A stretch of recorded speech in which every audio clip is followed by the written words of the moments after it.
ഇല്ലാത്തത് കൊണ്ട് ഏറ്റെടുത്തതാണ്. ഇത്രയും വലിയ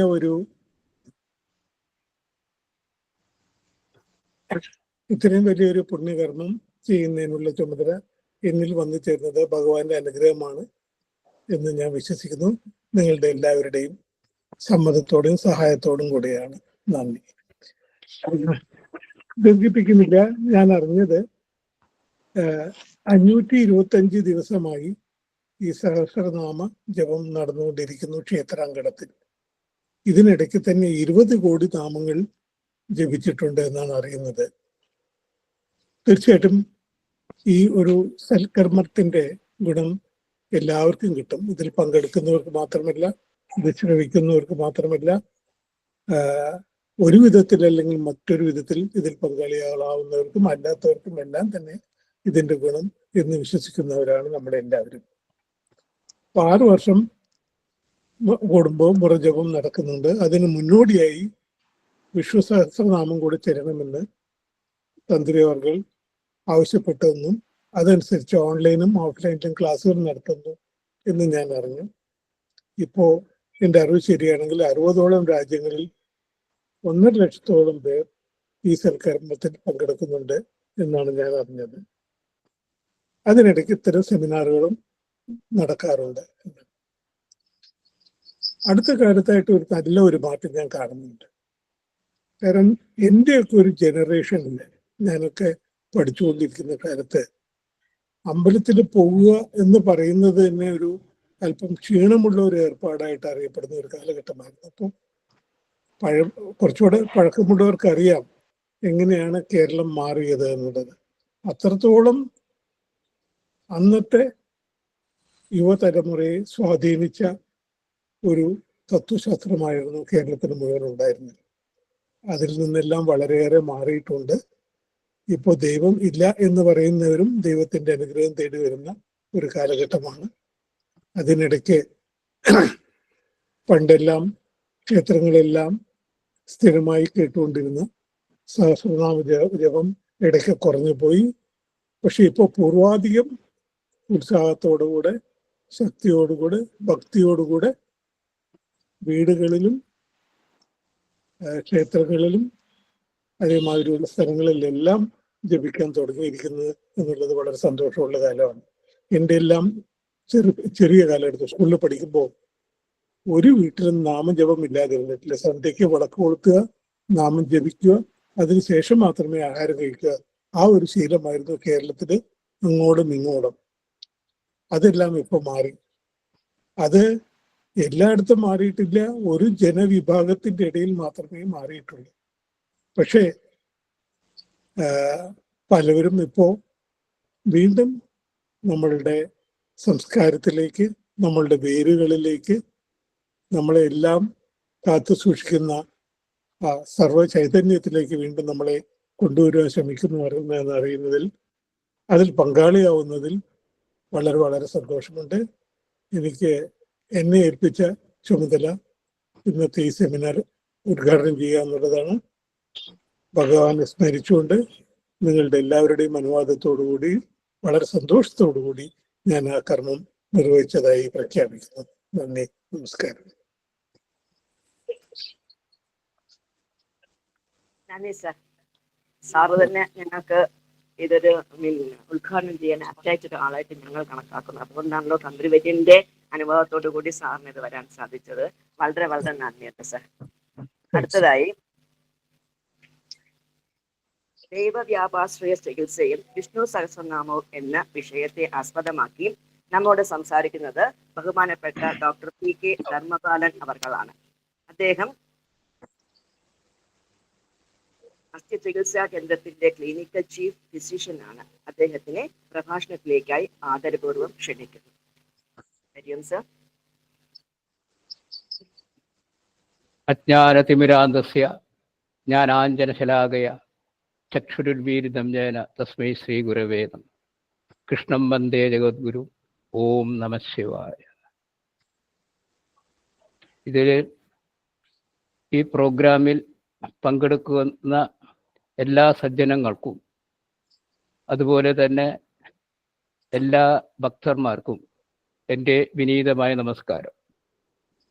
ദൈവവ്യപാശ്രയ ചികിത്സയും വിഷ്ണു സഹസ്രനാമവും എന്ന സബ്ജക്റ്റിനെ ആധാരമാക്കിയിട്ടാണ് സംസാരിക്കാനായിട്ട് പറഞ്ഞിരിക്കുന്നത്. ദൈവവിപാസ ചികിത്സ ഒരു 79 മുതൽ അതിൽ വർക്ക് ചെയ്യുന്ന വ്യക്തിയാണ്. 79 മുതൽ അതിൽ സംസ്കൃതത്തിൽ ഒരു പുസ്തകം അതിൻ്റെ നക്ഷൽ എഴുതി, പിന്നെ മലയാളത്തിലേക്ക് ആക്കി, പിന്നെ പലതരത്തിലുള്ള സെമിനാറുകളിലും പല അമ്പലങ്ങളിലും പ്രഭാഷണം നടത്തിയിട്ടുണ്ട്. പക്ഷെ ഞാൻ കാർഡിയോളജിയിലാണ് PhD. അപ്പോൾ കാർഡിയാക് ഡിസീസിലാണ് കൂടുതൽ കോൺസെൻട്രേറ്റ് ചെയ്യുന്നത്. എന്നിരുന്നാലും ഈ സബ്ജക്റ്റ് വിടാതെ എൻ്റെ കയ്യിലുണ്ട്. ആയുർവേദ ശാസ്ത്രം എന്നുള്ളത് ശുദ്ധ ചികിത്സയെ ആധാരമാക്കിയിട്ടാണ്. ശുദ്ധ ചികിത്സ എന്ന് പറയുകയാണെങ്കിൽ ഒരു തരത്തിലുള്ള അഗ്രവേഷനും ഒരു ഓർഗാനും ഒരു ഫിസിയോളജിക്കൽ പ്രിൻസിപ്പിൾസിനും സംഭവിക്കാതെ ചികിത്സിക്കുക. ഇതാണ് ശുദ്ധ ചികിത്സ. പ്രയോഗ ശമയേത് വ്യാധി യോന്യം അന്യം ഉദീരയേത് നാസോ വിശുദ്ധ ശുദ്ധസ്തു ശമയേദ്യോ ന കോപയത്. ഇതാണ് എൻ്റെ ഡെഫിനീഷൻ. ഒരു തരത്തിലുള്ള അഗ്രവേഷൻസിനും ഉണ്ടാവില്ല. അപ്പോൾ ഒരു കോർഡിനേറ്റർ ലൈൻ ഓഫ് ട്രീറ്റ്മെൻ്റ് ആണ് ആയുർവേദത്തിൽ പറഞ്ഞിരിക്കുന്നത്. ആ കോർഡിനേറ്റർ ലൈൻ ഓഫ് ട്രീറ്റ്മെൻറ്റിന് 3 തരത്തിലുള്ള തലങ്ങളാണ്. ഒന്ന്, ആ ചികിത്സ ദൈവവ്യപാസയ ചികിത്സ. 2, യുക്തിവ്യപാസയ ചികിത്സ. 3, സത്വാപചയ ചികിത്സ. ഈ ചികിത്സ കടക്കുന്നതിന് മുമ്പ് തന്നെ നമ്മുടെ ശരീരത്തിലുണ്ടാവുന്ന ഓരോ രോഗങ്ങൾക്കും ആ രോഗങ്ങളുടെ ഒരു ലൈൻ ഓഫ് ട്രീറ്റ്മെൻ്റ് ഉണ്ട്. ആ ലൈൻ ഓഫ് ട്രീറ്റ്മെൻറ്റ് എന്ന് പറഞ്ഞാൽ രോഗത്തെ, വ്യാധിയെ ആധാരമാക്കിയുള്ള ലൈൻ ഓഫ് ട്രീറ്റ്മെൻറ്റ്. അതുപോലെ തന്നെ സ്രോതസ്, ചാനലിനെ ബേസ് ചെയ്തിട്ടുള്ള ട്രീറ്റ്മെൻറ്റ് പ്രിൻസിപ്പിൾ. അതുപോലെ തന്നെ ഓർഗാനിനെ ബേസ് ചെയ്തിട്ടുള്ള ട്രീറ്റ്മെൻറ്റ് പ്രിൻസിപ്പിൾ. ഇതിൽ ചാനലിനെ ബേസ് ചെയ്തിട്ടുള്ള, അതായത് സ്രോതസ്സിനെ ബേസ് ചെയ്തിട്ടുള്ള ട്രീറ്റ്മെൻറ്റ് പ്രിൻസിപ്പിളും ഓർഗാനിനെ ബേസ് ചെയ്തിട്ടുള്ള ട്രീറ്റ്മെൻറ്റ് പ്രിൻസിപ്പിളും വളരെ ഗുഹ്യമായിട്ട്, ഗഹനമായിട്ടാണ് പറഞ്ഞിരിക്കുന്നത്.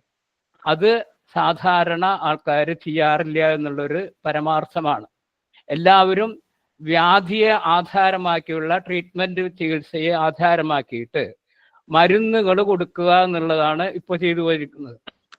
ആയുർവേദ ശാസ്ത്രം എന്ന് പറയുന്നത് അത് സ്വസ്ഥസ്യ സ്വാസ്ഥ്യരക്ഷണം, ഒരു to keep the health of the healthy personalities, ആരോഗ്യമുള്ള ആളുടെ ആരോഗ്യം നിലനിർത്തുക. അതുപോലെ തന്നെ വ്യാധി വിസൃഷ്ടാണാം വ്യാധി പരിമോഷം, വ്യാധി കൊണ്ട് കലുഷിതമായിട്ടുള്ള ശരീരത്തിലുള്ള അതിനെ ഇല്ലാതാക്കുന്ന തരത്തിലുള്ള ചികിത്സകൾ. ഇങ്ങനെ ഗഹനമായിട്ടുള്ള കാര്യങ്ങൾ ആയുർവേദത്തിൽ പറയുന്നുണ്ട്. ഇപ്പോൾ നടക്കുന്നത് പലതും ഇങ്ങനെ സ്വസ്ഥനെ ബേസ് ചെയ്തിട്ടുള്ള ലൈൻ ഓഫ് ട്രീറ്റ്മെൻറ്റ്. ആയുർവേദം എങ്ങനെയോ നഷ്ടപ്പെട്ടുകൊണ്ടിരിക്കുന്നു എന്നുള്ളതാണ്. അതിൽ നിന്നൊക്കെ ഒരു ഉണർവ് ഉണ്ടായേ പറ്റൂ. അപ്പോൾ ഈശ്വരൻ നിശ്ചയത്തിലായിരിക്കും ഈ പ്രോഗ്രാമിൽ ഞാൻ പങ്കെടുക്കാനായിട്ട് കാരണം എന്ന് ഞാൻ മനസ്സിലാക്കുന്നു. ഇപ്പോൾ ആയുർവേദ ട്രീറ്റ്മെൻറ്റ് നേരത്തെ പറഞ്ഞത് ദൈവവ്യപാസ ചികിത്സ, യുക്തിവ്യപാസ ചികിത്സ, സത്വാപചയ ചികിത്സ. കൂടുതൽ ഇതിൽ വിശദീകരിക്കാൻ കുറേ ഉണ്ട്. എന്നിരുന്നാലും ചില നട്ഷല്ലായിട്ടുള്ള ചില കാര്യങ്ങൾ നമുക്ക് പറയാം. എന്നിട്ട് വിഷ്ണു സഹസ്രനാമത്തിലേക്ക് നമുക്ക് കിടക്കാം. എന്താ ദൈവോപാസ ചികിത്സ? ദൈവം എന്ന് പറയുകയാണെങ്കിൽ നമ്മുടെ ഭാരതീയ concept cosmic conscious health promoting എന്നത്. ദേവന്മാര് ആകാശത്തിലും സ്വർഗത്തിലും ഉണ്ട് എന്നുള്ളതാണ്. ദ്യോദിവൗ, അമരകോശത്തിലെ ദ്യോദിവൗ എന്ന് അമരകോശത്തില് സ്വർഗവർഗത്തിലും അതുപോലെ തന്നെ ആകാശത്തിന്റെ ഇതിൽ പര്യായത്തിലേക്ക് ഉള്ളതാണ്. ആകാശത്തില് ദിവി ഷേദേ ഇതി ദേവാഹ, ആകാശത്തിൽ ഉള്ളത് കൊണ്ടാണ്, ശയിക്കുന്നു എന്നുള്ളത് കൊണ്ടാണ് അതിന് ദേവന്മാര്. അപ്പൊ എനർജിയെ ബേസ് ചെയ്തിട്ടുള്ള ചില കാര്യങ്ങളാണ് ഇതിൽ പറഞ്ഞിരിക്കുന്നത്. ആകാശത്തിനും സ്വർഗത്തിനും. സ്വർഗം എന്ന് പറയുകയാണെങ്കിൽ ഭാഗവതത്തിലൊക്കെ സത്വഗുണോദയം ഉള്ള ശരീരത്തിലാണ് സ്വർഗം എന്ന് ഭഗവാൻ ശ്രീകൃഷ്ണൻ പറയുന്നുണ്ട്. അതുപോലെ തന്നെ സുഷ്ടും ഘം യത്ര സുഖം, അതുപോലെ സ്രോതസ്, നമ്മുടെ ശരീരത്തിലുള്ള എല്ലാ ചാനലും നല്ല രീതിയിൽ വരികയാണെങ്കിൽ അവിടെ സ്വർഗമുണ്ട് എന്നുള്ള രീതിയിലാണ്. അപ്പൊ സ്വർഗം എവിടെയൊന്നല്ല, അവനാമന്റെ ശരീരത്തിൽ തന്നെയാണ് സ്വർഗം. അത് സത്വഗുണത്തിൻ്റെ പ്രസരണം കൂടുമ്പോൾ അതിൽ ആ വ്യക്തിയുടെ ശരീരം സ്വർഗമായിട്ട് തീരുന്നു എന്നുള്ളതാണ്. അപ്പൊ ഇതിൽ പലതരത്തിലുള്ള എനർജി വിശേഷങ്ങൾ വന്നു ചേരുന്നു എന്നുള്ളതാണ്. അപ്പൊ ഇവിടെ ദൈവവ്യപാസ ചികിത്സ എന്ന് പറയുകയാണെങ്കിൽ ഇത് treatment on the basis of the cosmic conscious health promoting energy എന്നുള്ളതാണ്. അതിനെ പറ്റിയിട്ട് ഉള്ള ചില കാര്യം. അപ്പോൾ ആ എനർജി സ്വീകരിക്കുന്നതോടൊപ്പം തന്നെ ഈ അന്തരീക്ഷത്തിൽ പലതരത്തിലുള്ള ഭൂതങ്ങൾ, അണുക്കളുടെ പ്രസരണമുണ്ട്. ആ അണുക്കളുടെ പ്രസരണങ്ങൾക്ക് ആവാഹനം ചെയ്ത് ഉച്ചാടനം ചെയ്യുക എന്നുള്ളതാണ്. അത് എങ്ങനെ സംഭവിക്കുന്നു? അപ്പോൾ ദൈവോപവാസ ചികിത്സ നമ്മൾ ചരകാചാര്യനും ശുശ്രൂഷാചാര്യനും നമ്മുടെ ഋഷികളൊക്കെ 12 തരത്തിൽ പറഞ്ഞിരിക്കുന്നു. ദൈവോപവാസയം പുനഃ മന്ത്ര, ഓഷധി, മണി, മംഗളബലി, ഉപഹാര, ഹോമ, നിയമ, പ്രായശ്ചിത്ത, ഉപവാസ, സ്വസ്ത്യയന, പ്രണിപാത, ഗമനാദി. ആദി എന്ന് പറയുന്നത് ഇതിന് കാലത്തിനനുസരിച്ച് ആർക്കെങ്കിലും എന്തെങ്കിലും ചേർക്കണമെങ്കിൽ ചേർക്കാമെന്നുള്ളതാണ്. അപ്പോൾ 12 തരത്തിലുള്ള കാര്യങ്ങൾ പറഞ്ഞിട്ട് ഇതൊക്കെയാണ് ദൈവോപവാസ ചികിത്സയിൽ മിനിമം ഉൾക്കൊള്ളുന്ന കാര്യങ്ങൾ എന്ന് ചരകനും ശുശ്രൂഷനും ഒക്കെ പറഞ്ഞിരിക്കുന്നു. അപ്പോൾ ഏത് തരത്തിലുള്ള ട്രീറ്റ്മെന്റ് ചെയ്യുമ്പോഴും ദൈവവ്യപാസ ചികിത്സയും യുക്തിവ്യപാസ ചികിത്സ ആഹാര ഔഷധയോജന, ആഹാരവും ഔഷധവും ചെയ്യും. ആഹാരത്തിന് വേദത്തിലൊക്കെ മഹൌഷധം എന്നുള്ള പേരുണ്ട്. അപ്പോൾ മഹൌഷധവും ഔഷധവും യോജിപ്പിക്കുന്ന ചികിത്സയാണ് യുക്തിവ്യപാസ ചികിത്സ. ആഹാരത്തിന് പ്രാധാന്യം കൊടുക്കുക, ഔഷധത്തിന് പ്രാധാന്യമുണ്ട്. ഈ ഔഷധം ഉള്ളത് 3 സോഴ്സിലാണ് പറഞ്ഞിരിക്കുന്നത്. അതിൽ സ്ഥാവരായിട്ടുള്ളത്, ജംഗമായിട്ടുള്ളത്, അതുപോലെ തന്നെ മെറ്റൽസ്, മിനറൽസ്, ഭൗമമായിട്ടുള്ളത്. അപ്പോൾ സ്ഥാവരായിട്ടുള്ളതിൽ വൃക്ഷലതാദികളിൽ നിന്നുള്ള മരുന്നുകൾ, ജംഗമം അല്ലെങ്കിൽ ഗമനം ഉള്ള, അതായത് മൃഗാദികളിൽ നിന്നും കിട്ടുന്നതായിട്ടുള്ള ഇപ്പൊ ഗോമൂത്രം, ആ തരത്തിലുള്ള കാര്യങ്ങളൊക്കെ അതിൽ ജംഗമദ്രവ്യം. പിന്നെ മെറ്റൽസ്, മിനറൽസ്, ഇതൊക്കെയാണ് ഔഷധങ്ങൾ. അപ്പോൾ ആഹാരവും ഔഷധങ്ങളും യുക്തി പോലെ യോജിപ്പിക്കുക എന്നുള്ളതാണ് യുക്തിവ്യപാസം. സത്വാവയ ചികിത്സ എന്നെങ്കിൽ അഹിതേഭ്യോ അർത്ഥേഭ്യോ മനോ നിഗ്രഹ, അഹിതമായിട്ടുള്ള അർത്ഥങ്ങളിൽ നിന്ന് മനസ്സിനെ നിഗ്രഹിക്കുക. ഈ തരത്തിലുള്ള 3 തരത്തിലുള്ള ഇത് ഒരുമിച്ച് കൊണ്ടുപോയാൽ മാത്രമേ ശരിക്ക് ഏത് തരത്തിലുള്ള രോഗത്തിനും ശമനം കിട്ടുകയുള്ളൂ, അല്ലെങ്കിൽ അതിനെ ഇറാഡിക്കേറ്റ് ചെയ്യാൻ പറ്റുകയുള്ളൂ എന്നുള്ളതാണ്. അപ്പോൾ ആയുർവേദത്തിൽ ഇപ്പൊ എല്ലാവരും കോൺസെൻട്രേറ്റ് ചെയ്യണത് വെറും സ്വസ്ഥനെ ബേസ് ചെയ്തിട്ടുള്ള ചില ട്രീറ്റ്മെന്റ് പ്രിൻസിപ്പിളാണ്. അത് റബ്ബിഷ് ആയിട്ടുള്ള ചില മാനേജ്മെന്റ് ആണ്. ആയുർവേദത്തിൽ ഗഹനമായിട്ടുള്ള പല കാര്യങ്ങളും ഉണ്ട്. അത് ഇന്നത്തെ ഒരു നീലകണ്ഠൻ മൂസ്, ദേവസി സാറ്, തിരുമുൽപ്പാട് സാറ്, ഇങ്ങനത്തെയുള്ള മഹാവ്യക്തികളിൽ നിന്നൊക്കെ എന്തോ ഭാഗ്യത്തിന് ചില അറിവ് കിട്ടിയത് കൊണ്ടാണ് ഞാനും ഈ ഇത്തരത്തിലുള്ള കാര്യങ്ങളൊക്കെ ചെയ്യാൻ കാരണം. അപ്പോൾ ഈ സത്വാവയ ചികിത്സയും യുക്തിവ്യപാസ ചികിത്സയും ദൈവോപവാസ ചികിത്സയും ഒരുമിച്ച് എല്ലാ ട്രീറ്റ്മെന്റിനും കൊണ്ടുപോകണം എന്നുള്ളതാണ്. ഇനി എന്താണ് ഇത് ദൈവം എന്ന് പറയുന്നത്? ആകാശത്തിൽ എനർജി എന്നുള്ളതാണ്. ഇപ്പൊ നമ്മള് വേദത്തിൽ ഋജോ അക്ഷരേ പരമേ വ്യോമൻ യസ്മിൻ ദേവാഹ അതിവിശ്വേ നിഷേധു. ഋജോ അക്ഷരം സാൻസ്ക്രിറ്റ് ആണ്. സംസ്കൃതം ഉച്ചരിക്കുകയാണ്. ഋജോ അക്ഷരേ പരമേ, അതിൽ പരമമായിട്ടുള്ള വ്യോമൻ സ്ഥിതി ചെയ്യുന്നു. അതായത് നമ്മൾ ഒരു മന്ത്രം ചാൻറ്റ് ചെയ്യുമ്പോൾ നമ്മളുടെ ഹയർ സെന്ററിൽ വേക്വം ഫോം ചെയ്യുന്നു. ആ വേക്വത്തില് അന്തരീക്ഷത്തിലുള്ള എനർജി വന്നു ചേരുന്നു എന്നുള്ളത്. ഋജോ അക്ഷരേ പരമേ വ്യോമൻ യസ്മിൻ ദേവാഹ അതിവിശ്വേ നിഷേധു. അപ്പോൾ ഈ തരത്തിലുള്ള വ്യക്തികളാണ് മന്ത്രങ്ങളൊക്കെ ജപിച്ച് അവിടെ നല്ല ഒരു കോസ്മിക് കോൺഷ്യസ് ആയിട്ടുള്ള ഒരു എനർജി വിശേഷം സൃഷ്ടിക്കുന്നത്. അപ്പൊ ഈ മന്ത്ര ജപത്തോടു കൂടി തന്നെ മറ്റു തരത്തിലുള്ള പല അണുക്കളുണ്ടാവും. അതിനെ ഡിലീറ്റ് ചെയ്യാനുള്ള കാര്യങ്ങളും അവിടെ ചെയ്യുന്നുണ്ട്. ഇപ്പോൾ മന്ത്ര ഓഷധി എന്ന് പറയുകയാണെങ്കിൽ പലതരത്തിലുള്ള സിംഗിൾ ഡ്രഗ്സ്, ഇപ്പൊ കൂവളത്തിന്റെ മുള്ള്, രുദ്രാക്ഷത്തിനൊക്കെ പറ്റിയപ്പോൾ രുദ്രാക്ഷസ്യ ശിവാക്ഷസ്യ സർവാക്ഷോ ഭൂതനാശന. ഭൂതനാശന എന്ന് പറയുന്നത് രുദ്രാക്ഷൊക്കെ ധരിക്കുക എന്നുള്ളത് ആവശ്യമാണ്. പാവനോ നീലകണ്ഠാശ ഹരാത് അക്ഷശിവപ്രിയാഹ. അതുപോലെ സഹദേവി, പൂവാങ്കുറുന്നല്, ഈ തരത്തിലുള്ള കാര്യങ്ങൾ. അതുപോലെ തന്നെ പണ്ട് കേരളത്തില് ദശപുഷ്പങ്ങൾ ധരിച്ചിരുന്നു.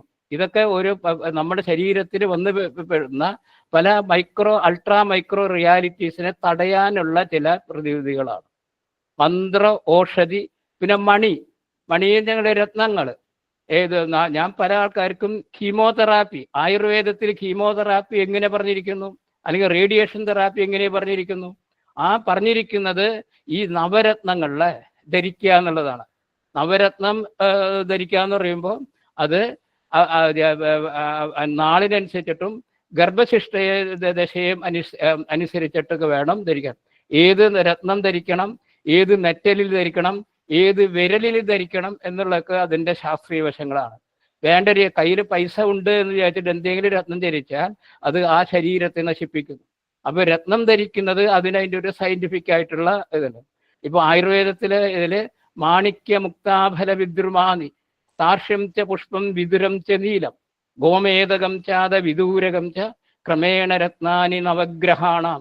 നവഗ്രഹത്തിന്റെ ഇതിനെ ഇന്നിന്ന രത്നങ്ങൾ ധരിക്കാനായിട്ട് പ്രത്യേകിച്ച് പറയുന്നു. അപ്പൊ രത്നചികിത്സ എന്ന് പറയുന്നത് നിസ്സാരല്ല, അത് റേഡിയേഷൻ തെറാപ്പിയാണ്, അത് കീമോതെറാപ്പിയാണ്.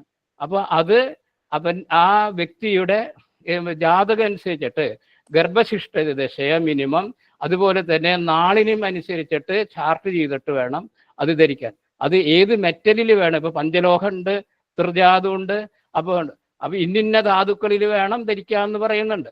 അതുപോലെ തന്നെ ഇന്ന വിരലിൽ ധരിക്കണം എന്ന് പ്രത്യേകിച്ച് പറയുന്നുണ്ട്. ഇപ്പൊ നമ്മുടെ ഈ വിരല് എന്ന് പറയുമ്പോൾ പരശുരാമ കൽപ്പസൂത്രത്തില് ഇങ്ങനെ പറയുന്നുണ്ട്, പൃഥിവ്യാധീനി ഭൂതാനി കനിഷ്ഠാദ്യ ക്രമാത്മതാഹ തേഷാം അന്യേന സംബോധ പ്രധാനൈഹി പ്രപഞ്ചനാഹ അർച്ചനെ ജപകാലേതു ധ്യാനേ കാമ്യേതു കർമ്മണി തത്തന്മുദ്ര പ്രയോക്തവ്യ ദേവത സന്നിധാഭിഹ എന്ന് പറയും. ഇപ്പൊ പൃഥിവ്യാധീനി ഭൂതാനി, പൃഥിവ്യാധികളായുള്ള ഭൂതങ്ങൾ, കനിഷ്ഠികാനിക ചെറുവിരല്, പൃഥിവി, അപ്പ്, തേജോ, വായു, ആകാശം.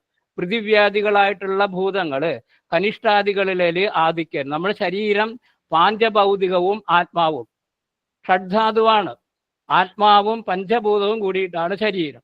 എന്നിരുന്നാലും ഓരോ ഓർഗാനിനും ഇന്നിന്ന പഞ്ചഭൂതത്തിന്റെ ആധിക്യം പറയുന്നുണ്ട്. അതുപോലെ തന്നെ നമ്മളുടെ നമ്മുടെ വിരലുകൾക്കും ആധിക്യമുണ്ട്. ഇപ്പൊ ഇതിൽ ചെറുവിരലിന് പൃഥിവിയുടെ, പിന്നെ അനാമിക ജലത്തിന്റെ, മധ്യമ എന്നുള്ളതിന് തേജസിന്റെ, പിന്നെ തർജനീക്കയില് വായുവിന്റെ, പിന്നെ ആകാശം. അപ്പൊ ഇതിന്റെ അന്യോന്യ അന്യോന്യമായിട്ടുള്ള അതിന്റെ കോണ്ടാക്റ്റും ഇതുകൊണ്ടാണ് ഈ പലതരത്തിലുള്ള എനർജി വിശേഷം ഉണ്ടാക്കുന്നത്.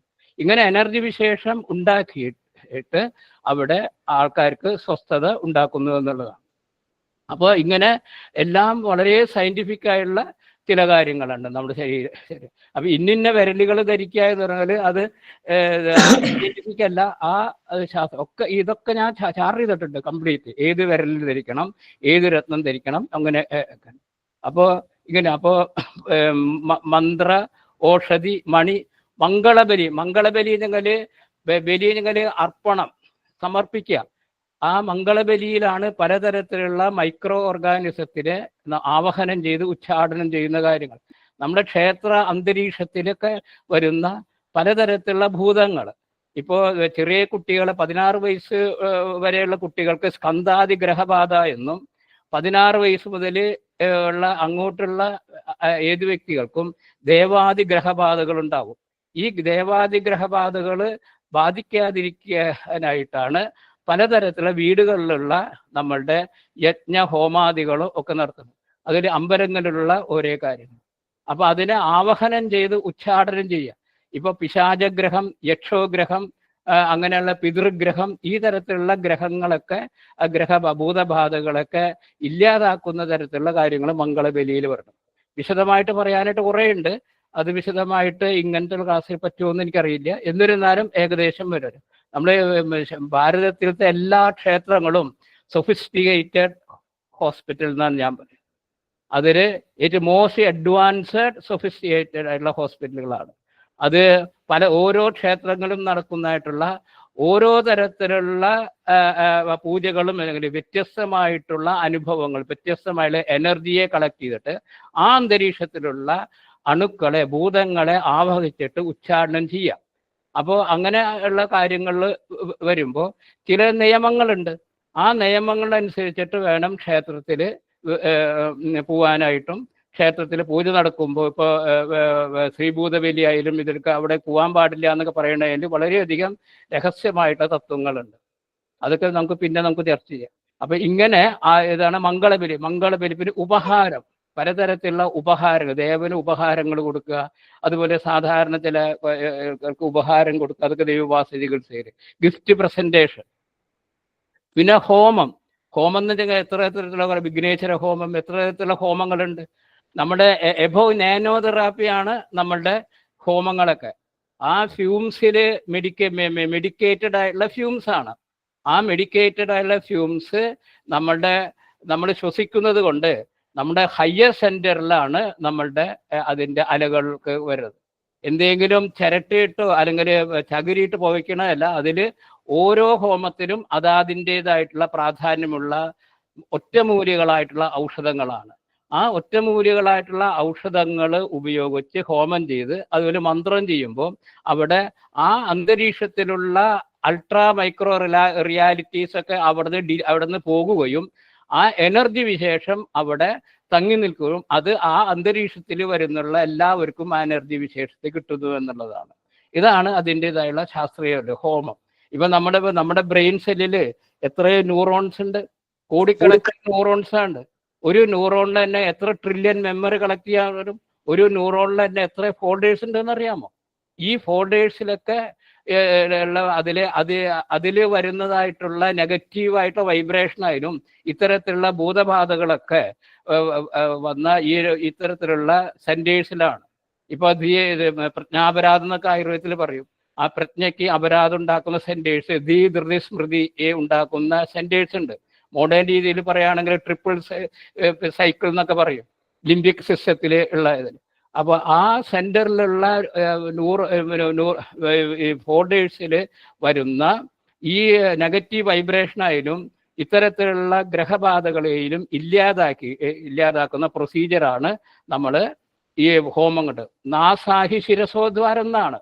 ശിരസിലുള്ള ഏത് തരത്തിലുള്ള അസുഖത്തിനും മൂക്കിലൂടെ. അപ്പോൾ ഇൻഹലേഷൻ കൊണ്ട് നമുക്ക് വളരെയധികം ഈ ഹോമം കൊണ്ടും യജ്ഞം കൊണ്ടൊക്കെ അവിടെ പലതരത്തിലുള്ള അവിടെ പങ്കെടുക്കുന്ന വ്യക്തികൾക്കൊക്കെ ഏത് വിശ്വാസം ഉണ്ടായാലും വിശ്വാസം ഇല്ലെങ്കിലും ഏത് തരത്തിലുള്ള വ്യക്തികൾക്ക് അവർക്ക് അനുഭവിക്കാൻ സാധിക്കും. അങ്ങനെയാണ് നമ്മുടേതായിട്ടുള്ള. ആർക്കും അത് വ്യക്തിപരമായിട്ട് ഇന്ന വിശ്വാസം ഉള്ളത് കൊണ്ട് കൂടുതൽ ഗുണം കിട്ടുക, വിശ്വാസം ഇല്ലാത്തത് കൊണ്ട് നെഗറ്റീവായിട്ട് അങ്ങനെയൊന്നുമില്ല. എല്ലാവർക്കും ഒരേ തരത്തിലുള്ള ഗുണം കിട്ടുന്ന ചികിത്സാവിധികളാണ് ഇതെല്ലാം. ഹോമം, അതുപോലെ നിയമങ്ങൾ, പലതരത്തിലുള്ള നിയമങ്ങൾ പറയുന്നുണ്ട്. ആ നിയമങ്ങളൊക്കെ ചെയ്യുക. ഇപ്പൊ നമ്മളിപ്പോ രാവിലെ ബ്രാഹ്മീ മുഹൂർത്തെ ഉത്തിഷ്ഠേ സ്വസ്ഥോ രക്ഷാർത്ഥമായൊരു ബ്രാഹ്മമുഹൂർത്തത്തിൽ എഴുന്നേൽക്കണം. അപ്പൊ ബ്രാഹ്മമുഹൂർത്തം തന്നെ ഇപ്പൊ ആർക്കൊക്കെ അറിയാം. ബ്രാഹ്മമുഹൂർത്തത്തിൽ അതിനു മുമ്പുള്ള ഇതാണ് സാരസ്വത മുഹൂർത്തം, സാരസ്വതയാമം, സാരസ്വത മുഹൂർത്തമൊക്കെ. അപ്പോൾ ഈ തരത്തിലുള്ള നിയമങ്ങൾ, അതുപോലെ തന്നെ ഇന്ന ജപിക്കുക, ഇങ്ങനെയൊക്കെ കാര്യങ്ങളൊക്കെ പറയുന്നുണ്ട് ആയുർവേദത്തിൽ. അതൊക്കെ ചെയ്തിട്ടുണ്ടെങ്കിൽ ഏറ്റവും നന്നായിട്ട് ഇന്ന നിയമത്തിൽ വരുന്നതാണ്. ഹോമ നിയമ, പിന്നെ പ്രായശ്ചിത്തം, പലതരത്തിലുള്ള കാര്യങ്ങൾ നമ്മൾ പ്രായശ്ചിത്തം ചെയ്തു തരൂ. പ്രായോ നാമ തപഃപ്രോക്തം എന്ന് പറഞ്ഞിട്ട് പറയുന്നുണ്ട്. നമ്മളുടെ ഉള്ള എന്തെങ്കിലും തെറ്റുകൾ അതിനുള്ള ഒരു പ്രതിവിധിയായിട്ടാണ് പ്രായശ്ചിത്തം പറയുന്നത്. പ്രായശ്ചിത്തം ഇന്നതിന് ഇന്ന പ്രായശ്ചിത്തം എന്നൊക്കെ പറയുന്നുണ്ട്. അത് നമ്മൾ അനുഷ്ഠിക്കേണ്ട വേണം. ഇന്നതിന് ചെയ്യുകയാണ്. പ്രായശ്ചിത്ത ഉപവാസോ ജരഹരാണെന്ന ഉപവാസം. നമ്മളിപ്പോ പല ഫാസ്റ്റിംഗ് എന്ന് പറയണമെങ്കിൽ അഗ്നിപുരാണത്തില് ഉപാവൃത്തസ്യ പാപേഭ്യോ യസ്യ വാസോ ഗുണൈസഹ ഉപവാസ സവിജ്ഞേയ സർവഭോഗ വിവർജിത.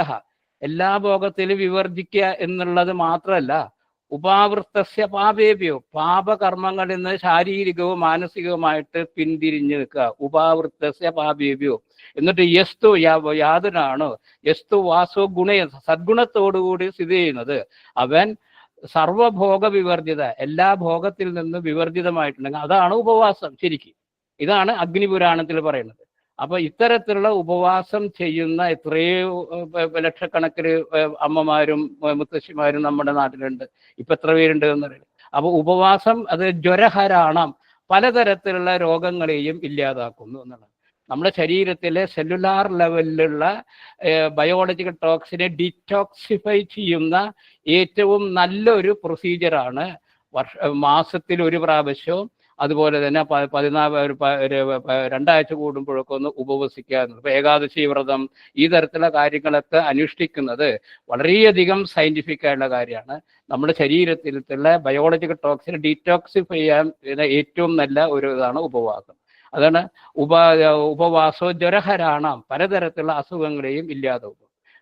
അപ്പോൾ മന്ത്ര, ഓഷധി, മണി, മംഗളബലി, ഉപഹാരം, ഹോമം, നിയമം, പ്രായശ്ചിത്തം, ഉപവാസം, സ്വസ്ത്യയനം.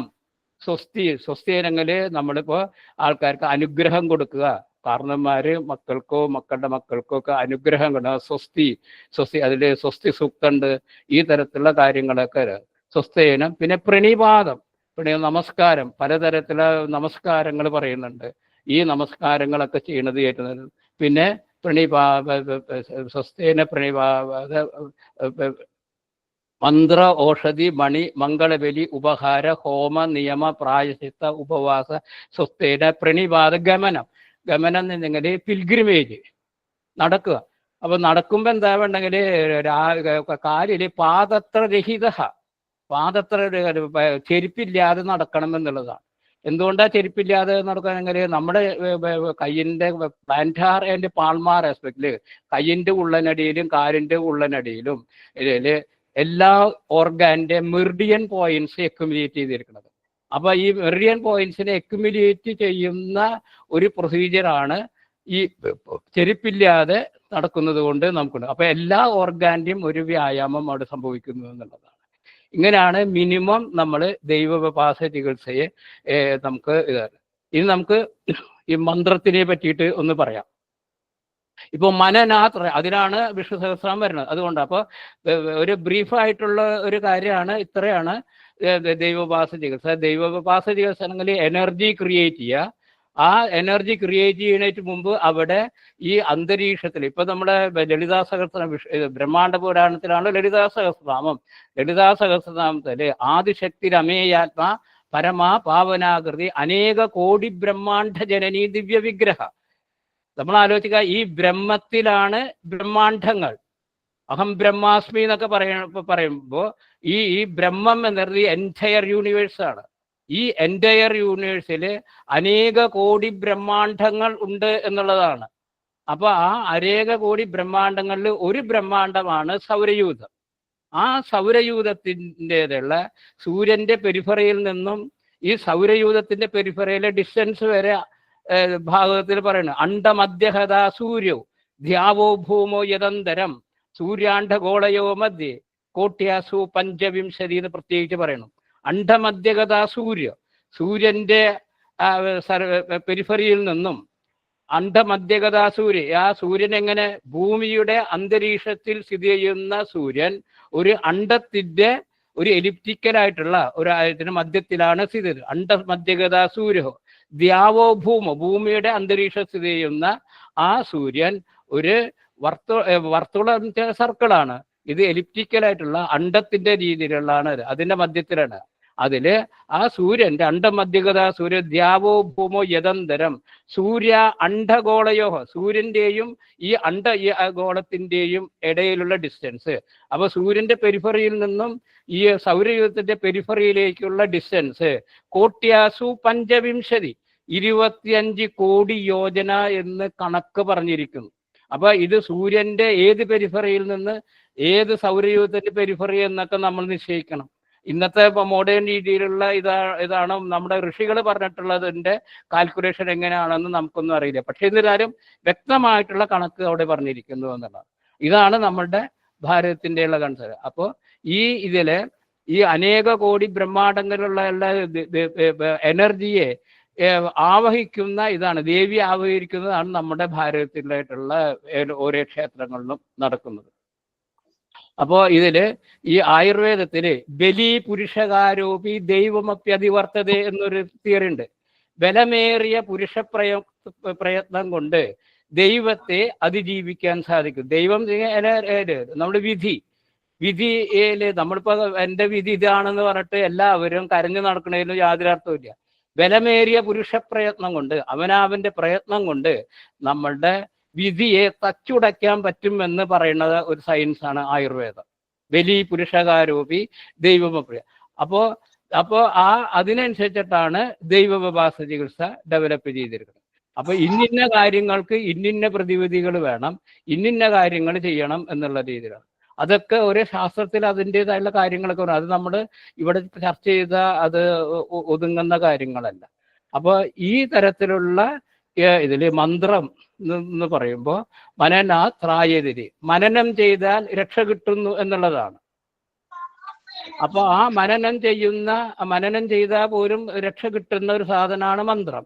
അപ്പൊ ആ മന്ത്ര വിഭാഗത്തിൽ പറയുമ്പോൾ ആയുർവേദത്തില് ഇപ്പൊ ഇതില് ഭാഗവതത്തില് ശബ്ദോഹം നവസപ്പരം, ഞാൻ നവസിലുള്ള ശബ്ദങ്ങളിൽ ഏറ്റവും നല്ല പരമമായിട്ട് ശബ്ദമാണെന്ന് ശ്രീകൃഷ്ണൻ പറയുന്നു. ശബ്ദോഹം നവസപ്പരം എന്നൊക്കെ പറയുന്നത്.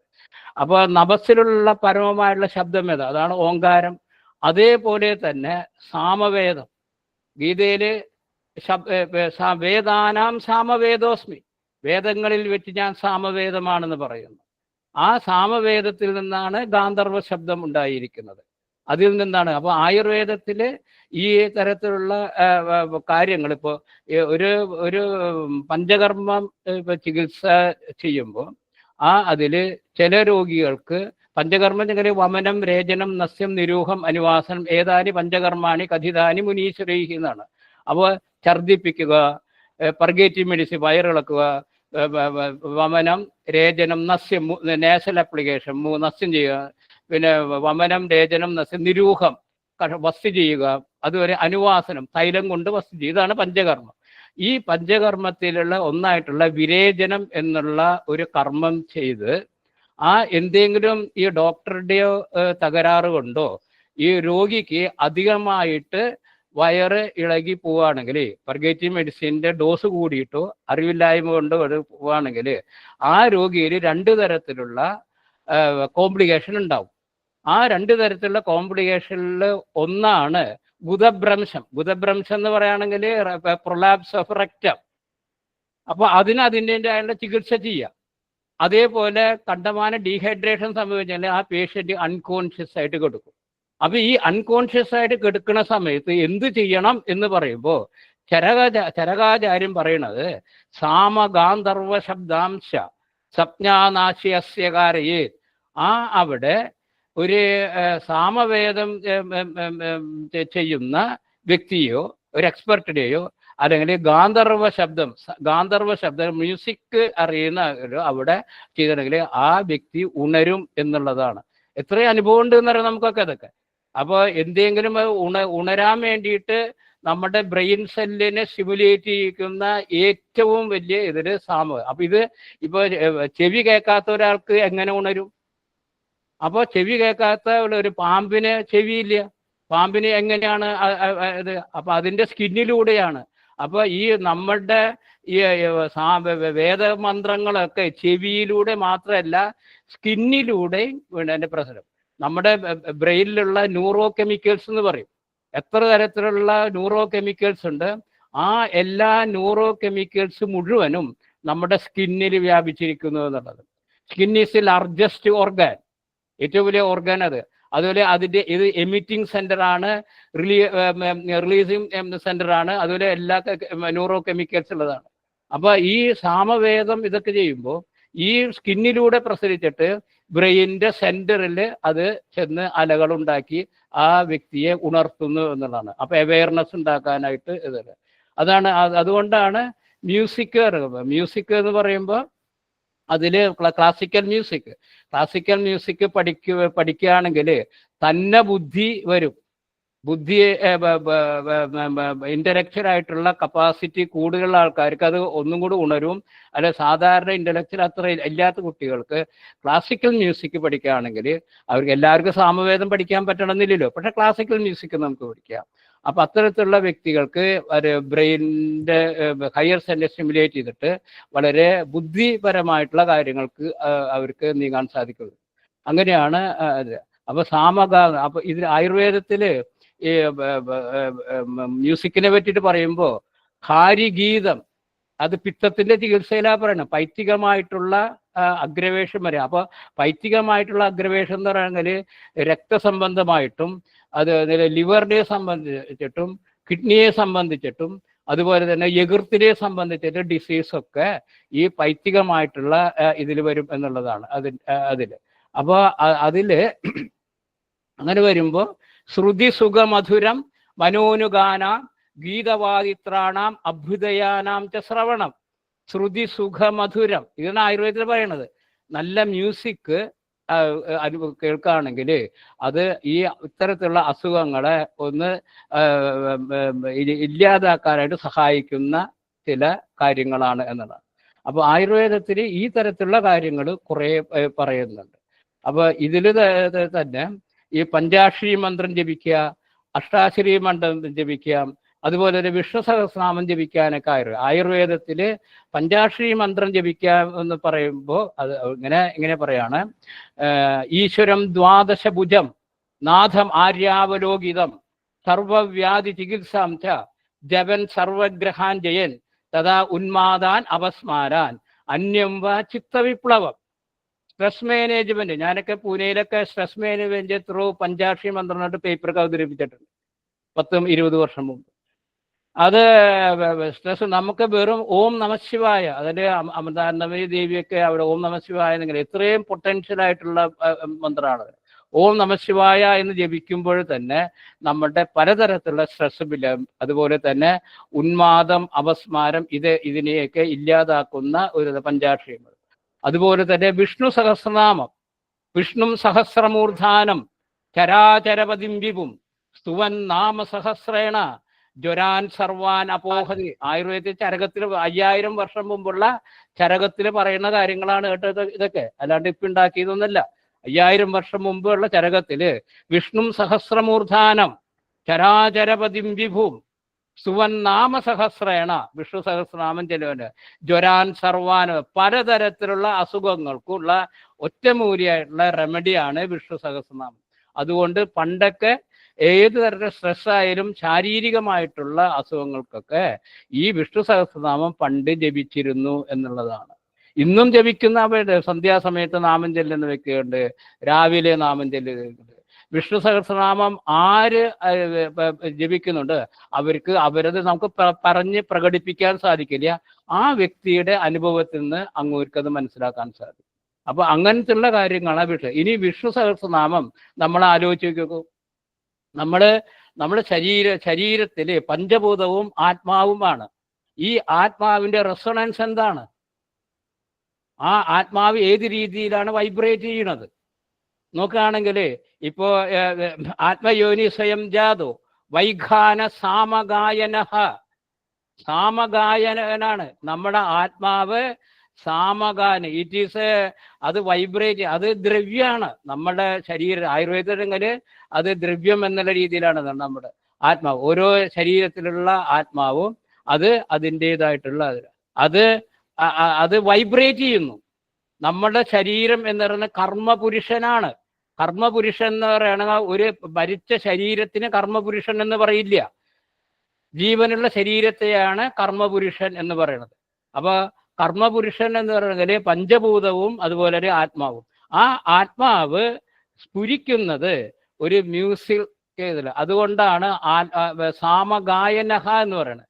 ലളിതാ സഹസ്രനാമത്തില് സാമഗാനപ്രിയ, ആരാണ് മ്യൂസിക് ചെല്ലുന്നത് അത് ഈ ആത്മാവിന് അത് ഗുണം ചെയ്യുന്നു എന്നർത്ഥം. സാമഗാനപ്രിയ എന്ന് ലളിതാ സഹസ്രനാമത്തിലും ആത്മാവിനെ പറ്റിയിട്ടുള്ള കാര്യങ്ങളാണ് വിഷ്ണു സഹസ്രനാമത്തിൽ അതിൻ്റെതായിട്ടുള്ള കാര്യങ്ങൾ പറയുന്നത്. അപ്പോൾ ആ ആത്മാവ് എന്ന് പറയുന്നത് ഒരു മ്യൂസിക് റെസൊണൻസിലാണ്. അതുകൊണ്ടാണ് വേദാനാം സാമവേദോസ്മി എന്ന് പറയാൻ കാരണം. വേദങ്ങളിൽ വെച്ച് ഞാൻ സാമവേദം ജപിച്ചിട്ടുണ്ടെങ്കിൽ നമ്മുടെ ആത്മാവിന്. അപ്പോൾ ഗീതയിലൊക്കെ പറയുന്നുണ്ടല്ലോ, അഹം സർവസ്യ പ്രഭവഃ, ഞാൻ എല്ലാത്തിൻ്റെയും പ്രഭവസ്ഥാനമാണ്. നമ്മൾക്ക് ഈ തരത്തിലുള്ള കാര്യങ്ങൾ വരുമ്പോൾ നമ്മളുടെ ശരീരത്തിൽ പലതരത്തിലുള്ള കാര്യങ്ങൾ ജനറേറ്റ് ചെയ്യുന്നു. ഇപ്പോഴത്തെ ജനറേഷന് പറ്റിയ പല ആൾക്കാർക്കും അറിയില്ല. നമ്മൾ ഈ തരത്തിലുള്ള കാര്യങ്ങൾ ചെയ്യുമ്പോൾ നമ്മുടെ ഡ്രാസ്റ്റിക് ചേഞ്ച് നമ്മുടെ ശരീരത്തിൽ വരുന്നു. പലതരത്തിലുള്ള അസുഖങ്ങളും ഈവൻ ക്യാൻസർ വരെ ഇല്ലാതാക്കാൻ പറ്റുന്ന കാര്യങ്ങളാണ് വിഷ്ണു സഹസ്രനാമവും പഞ്ചാക്ഷി മന്ത്രവും. അതുപോലെ ആയുർവേദത്തിൽ കുറേ കാര്യങ്ങൾ പറയുന്നുണ്ട്, ഇങ്ങനെയുള്ള കാര്യങ്ങൾ. ഇതെല്ലാം നമ്മൾ ചെയ്യുകയാണെങ്കിൽ നമുക്ക് ഇത്. അപ്പം ഇങ്ങനത്തെ ഒരു കാര്യങ്ങൾ ആരും പറയണമില്ല, ഒന്നുമില്ല. എന്തോ എല്ലാവർക്കും ഒരു ഭയപ്പെടുത്തുണ്ടെങ്കിൽ ഭാരതത്തിലെ ക്ഷേത്രങ്ങളൊക്കെ ഇത്രയും വർഷം മുമ്പ് തന്നെ ഞാൻ പല ആൾക്കാർ പറയും it is A most sophisticated ആയിട്ടുള്ള ഹോസ്പിറ്റലുകളാണ്. അതിനെ അത് കടപിടിക്കാനായിട്ട് ഈ ഒരു ശാസ്ത്രം ഇന്നേവരുണ്ടായിട്ടില്ല. അത് ഉണ്ടാവാൻ സാധിക്കില്ല. നമ്മുടെ ഭാഗവതത്തിൽ പറയണത് ഇനിയും ശ്രീകൃഷ്ണനെ പറ്റി വേണ്ടത് ഇങ്ങനത്തെ ഒരു ജനനം ഉണ്ടായിട്ടില്ല, ഇനി ഉണ്ടാവില്ല എന്ന് പറയണ പോലെ ആയുർവേദത്തിൽ അത്ര രഹസ്യങ്ങളായിട്ടുള്ള ചില കാര്യങ്ങൾ പറയുന്നുണ്ട്. ഈ ദൈവോപവാസ ചികിത്സ ഈ കാലഘട്ടത്തിൽ വളരെയധികം ഹൈലൈറ്റ് ചെയ്യേണ്ടത് നമ്മുടെയൊക്കെ ഓരോരുത്തരുടെ ആവശ്യമാണ്. നമുക്കത് ഹൈലൈറ്റ് ചെയ്യണം. ഇപ്പോൾ ഒരു മിനിമം ഒരു 1.5 മണിക്കൂർ അല്ലെങ്കിൽ 2 മണിക്കൂർ കിട്ടിയിട്ടുണ്ടെങ്കിലാണ് ദൈവോപാസന കംപ്ലീറ്റ് ആയിട്ടൊന്ന് പറയാൻ പറ്റുള്ളൂ. അതിൽ ഓരോ കാര്യങ്ങൾ ഏത് ക്വസ്റ്റ്യൻസിനും അതിന് നമുക്ക് എനിക്ക് പ്രമാണത്തിന് ആധാരമായി ശ്രീകൃഷ്ണൻ പറയുന്നുണ്ടല്ലോ, തസ്മാ ശാസ്ത്രം കാര്യവ്യവസ്ഥതോ ജ്ഞാത്വാ ശാസ്ത്രവിധാനോക്തം കർമ്മകർത്തുമിവാർഹതി. ശാസ്ത്രം അനുസരിച്ചിട്ട് നമുക്ക് പറയാൻ സാധിക്കും. അതൊക്കെ പ്രാക്ടിക്കൽ സെൻസിൽ തന്നെ നമുക്ക് പറയാൻ പറ്റും. അതുകൊണ്ട് ഭാരതത്തിലെ ക്ഷേത്രങ്ങളൊക്കെ അന്ധവിശ്വാസ കേന്ദ്രങ്ങളൊന്നുമല്ല, ഏറ്റവും സയൻറ്റിഫിക് ആയിട്ടുള്ള ഒരു ഹോസ്പിറ്റൽ സെൻറ്റേഴ്സാണ് എന്ന് പറയണം. കൂടുതലായിട്ട് പറയണമെങ്കിൽ നിങ്ങളുടെ ക്വസ്റ്റ്യൻസിനനുസരിച്ച് പറയാം. അല്ലാണ്ട് ഇത്രയാണ് മിനിമം പറയാനും കുറേ കാര്യങ്ങളുണ്ട്. അതുകൊണ്ട് കൂടുതൽ ഇനി പറയാം എന്ന് പറയുന്നത് അതിനെ വിശദീകരിക്കുകയാണെങ്കിൽ ഓരോന്നിനെ പറ്റിയിട്ടും വിശദീകരിക്കണം. അതാണ്.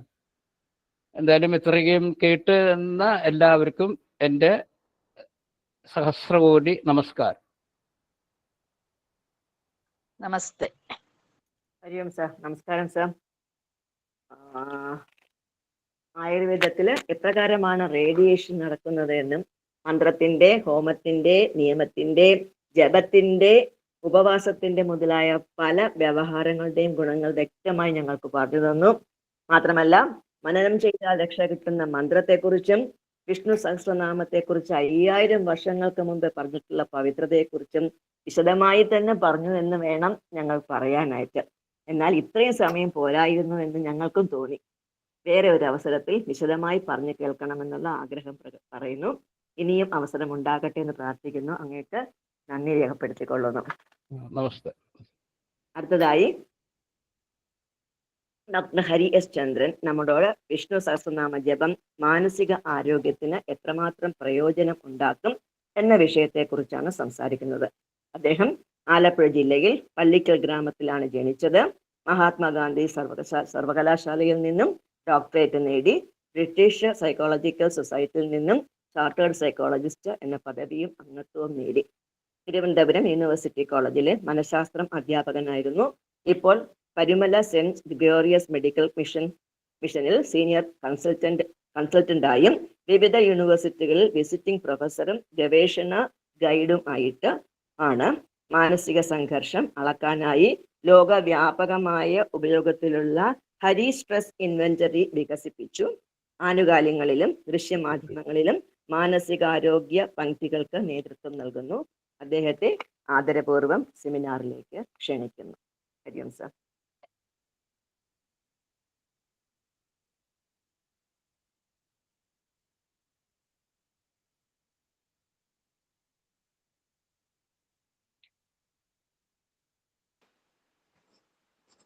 നമസ്തേ. ഞാൻ പറയുന്നത് കേൾക്കാം സർ. കേൾക്കാം. നന്ദി. യാ ദേവി സർവഭൂതേഷു മാതൃരൂപേണ സംസ്ഥിത നമസ്തസ്യേ നമസ്തസ്യേ നമസ്തസ്യേ നമോ നമഃ. ഓം അനന്ത ശയനായ നമഃ. ഇവിടെ സന്നിഹിതരായിരിക്കുന്ന പൂജനീയരായ ആചാര്യ ഭാവത്തിലുള്ളവരും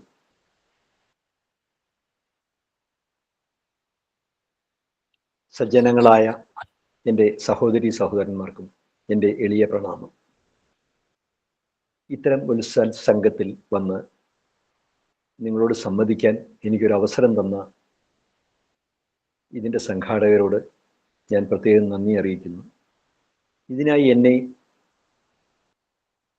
ബഹുമാന്യ തരണനെല്ലൂർ അവർകൾ എന്നെ ഫോണിൽ ബന്ധപ്പെട്ടപ്പോൾ ഞാൻ അദ്ദേഹത്തോട് പറഞ്ഞത്, മനഃശാസ്ത്രത്തെപ്പറ്റി എന്തെങ്കിലുമൊക്കെ പറയാൻ എനിക്കറിയാം, പക്ഷേ സ്പിരിച്വലായിട്ടുള്ള കാര്യങ്ങളെപ്പറ്റി പറയാനുള്ള ആളായിട്ടില്ല ഞാൻ. അപ്പോൾ അദ്ദേഹം പറഞ്ഞു, 10-30 വർഷത്തെ മനഃശാസ്ത്ര ചികിത്സാ രംഗത്തെ അനുഭവങ്ങളുമായിട്ട് ബന്ധപ്പെട്ട് എന്തെങ്കിലും പറഞ്ഞാൽ മതി. ആ ഒരു വാക്കിൻ്റെ ബലത്തിലാണ് ഞാൻ നിങ്ങളുടെ മുമ്പിൽ ഇരിക്കുന്നത്. വളരെ പരിണിതപ്രജ്ഞനായ ധർമ്മഗോപാൽ സാറിൻ്റെ പ്രഭാഷണത്തിന് ശേഷം ഈ പക്കാല പാടുന്നത് പോലെ എനിക്കറിയാവുന്ന ചില കാര്യങ്ങൾ ഞാൻ പറയാൻ ആഗ്രഹിക്കുന്നു. ഇന്ന് മാനസിക പ്രശ്നങ്ങൾ ശാരീരിക പ്രശ്നങ്ങളെയും കവച്ചു വച്ചിരിക്കുകയാണ്.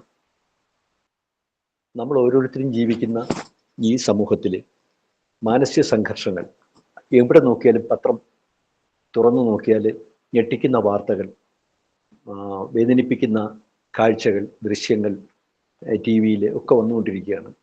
എളുപ്പം പറഞ്ഞാൽ ഇപ്പോൾ ഉക്രൈനിൽ, ഗാസയിൽ ഒക്കെ നടക്കുന്ന യുദ്ധങ്ങൾ, ഇതൊക്കെ മനുഷ്യനെ വളരെയേറെ വൈകാരികമായ അസന്തുലിതാവസ്ഥയിലേക്കും മാനസിക സംഘർഷത്തിലേക്കും വലിച്ചൊഴിക്കുന്നു.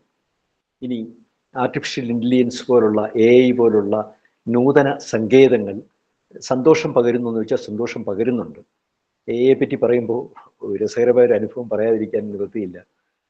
AI പ്രാവർത്തികമാകുന്ന ആദ്യകാലത്ത് ഞാൻ വളരെയേറെ ആദരിക്കുന്ന ബഹുമാന്യ ചട്ടമ്പിസ്വാമി അവരുകളെ പറ്റി, വിദ്യാധിരാജ ചട്ടമ്പിസ്വാമി അവരുകളെ പറ്റി ഞാൻ ചാറ്റ് GPT യോട് ചോദിച്ചപ്പോൾ ചാറ്റ് GPT പറഞ്ഞ മറുപടി, അദ്ദേഹം ഒരു ദ്വന്ദ്വയുദ്ധ പ്രവരനായിരുന്നു ബാല്യകാലത്ത്, അദ്ദേഹം വളരെ ഒരു മാർഷൽ ആർട്ടിസ്റ്റ് ആയിരുന്നു, അതുകൊണ്ടാണ് ചട്ടമ്പിസ്വാമി എന്ന പേര് വന്നത് എന്നുള്ള രീതിയിലൊരു മറുപടി പറഞ്ഞു. ഞാനപ്പോൾ പറഞ്ഞു, chat GPT you are wrong.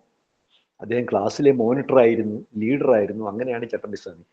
കുറച്ച് കഴിഞ്ഞപ്പോൾ കുറേ സെർച്ചൊക്കെ ചെയ്തിട്ട് AI വന്ന് പറയുകയാണ്, താങ്കൾ പറഞ്ഞതാണ് ശരി, ഞാൻ താങ്കൾ പറഞ്ഞ വിവരങ്ങൾ വെച്ച് എൻ്റെ അറിവിനെ അപ്ഡേറ്റ് ചെയ്യട്ടെ. നമ്മൾ ചെയ്തോളൂ, അപ്ഡേറ്റ് ചെയ്തോളൂ എന്ന് പറഞ്ഞു. അടുത്ത ദിവസം ഞാൻ വീണ്ടും ഒന്ന് സെർച്ച് ചെയ്ത് നോക്കിയപ്പോൾ ഞാൻ ഈ പറഞ്ഞ കാര്യങ്ങളൊക്കെയാണ് ആർട്ടിഫിഷ്യൽ ഇൻ്റലിജൻസ് എന്നോട് പറഞ്ഞത്. അപ്പോൾ അത്ഭുതാവഹമായ ഒരു കാര്യം, സ്വയം പഠിക്കാൻ ഉള്ള മനുഷ്യൻ്റെ കഴിവ് പോലും കമ്പ്യൂട്ടറുകൾ ആർജിച്ചു എന്നുള്ളതാണ്. എന്നാൽ ഈ കമ്പ്യൂട്ടർ ഇത്തരം പുതിയ നൂതന സങ്കേതങ്ങളുടെ ആവിർഭാവം മനുഷ്യനിൽ സന്തോഷം ഉണ്ടാക്കുന്നു.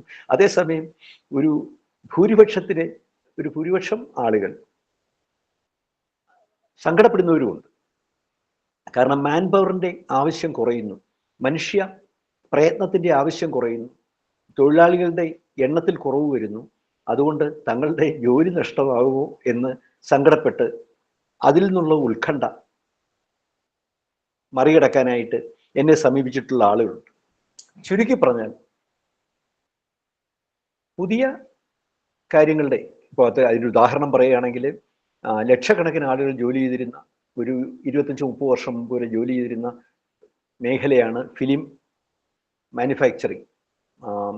ഫോട്ടോ ഫിലിമുകൾ ഉണ്ടാക്കുന്ന ഓർവോ, ഫ്യൂജി, അങ്ങനെയൊക്കെയുള്ള കമ്പനികൾ, കൊഡാക്ക്, ഈ കമ്പനികളൊക്കെ ഇന്നില്ല, കാരണം ടെക്നോളജി മാറിയതോടുകൂടി.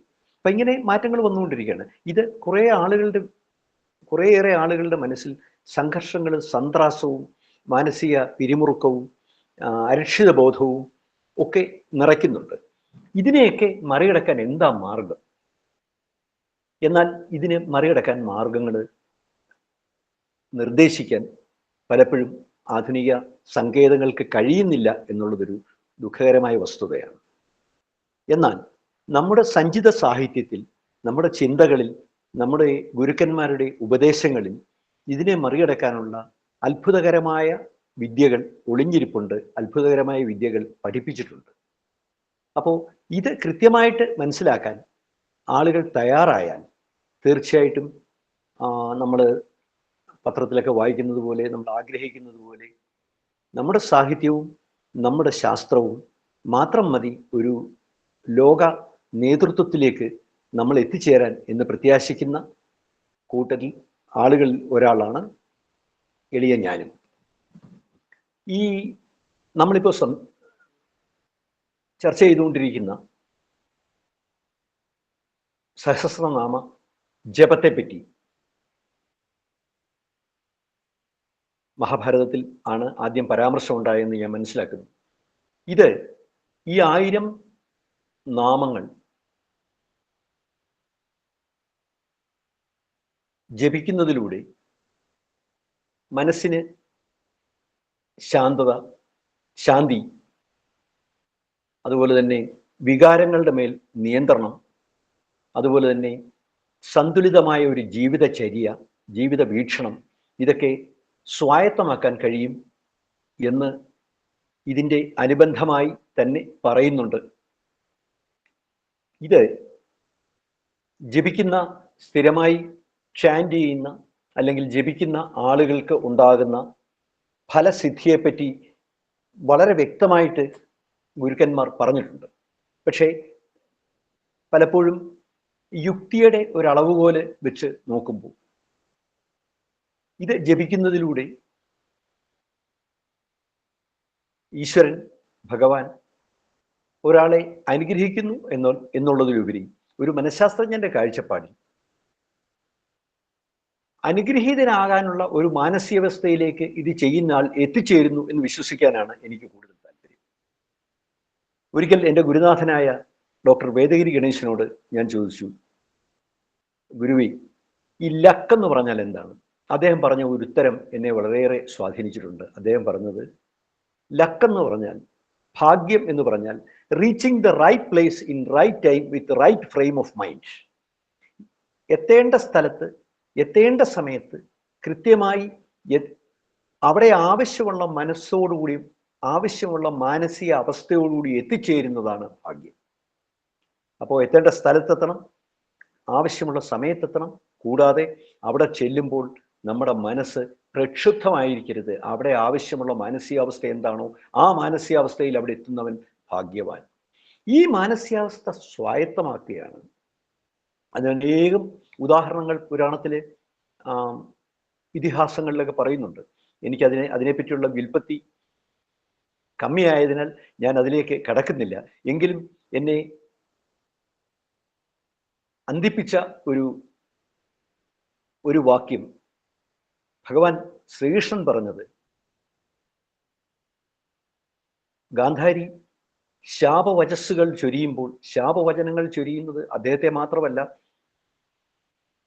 ഇല്ലൊരു സംശയം, നീയും തവ വംശവും കൂടെ മുടിഞ്ഞു പോകും, ഇല്ലൊരു സംശയം 3 പന്തീരാണ്ടി ചെല്ലുമ്പോൾ എന്ന് പറഞ്ഞ്, എന്നുവെച്ചാൽ നീയല്ല, നിന്റെ ചോരയിൽ പിറന്ന സകലരും 36 വർഷം കഴിയുമ്പോൾ നശിച്ചു പോകും എന്ന് ഗാന്ധാരി പറയുമ്പോൾ ഭഗവാൻ ശ്രീകൃഷ്ണൻ പറയുന്നത്, ഭവതി മേഞ്ഞെടുത്ത് തന്നെയാണല്ലോ മേയുന്നത്.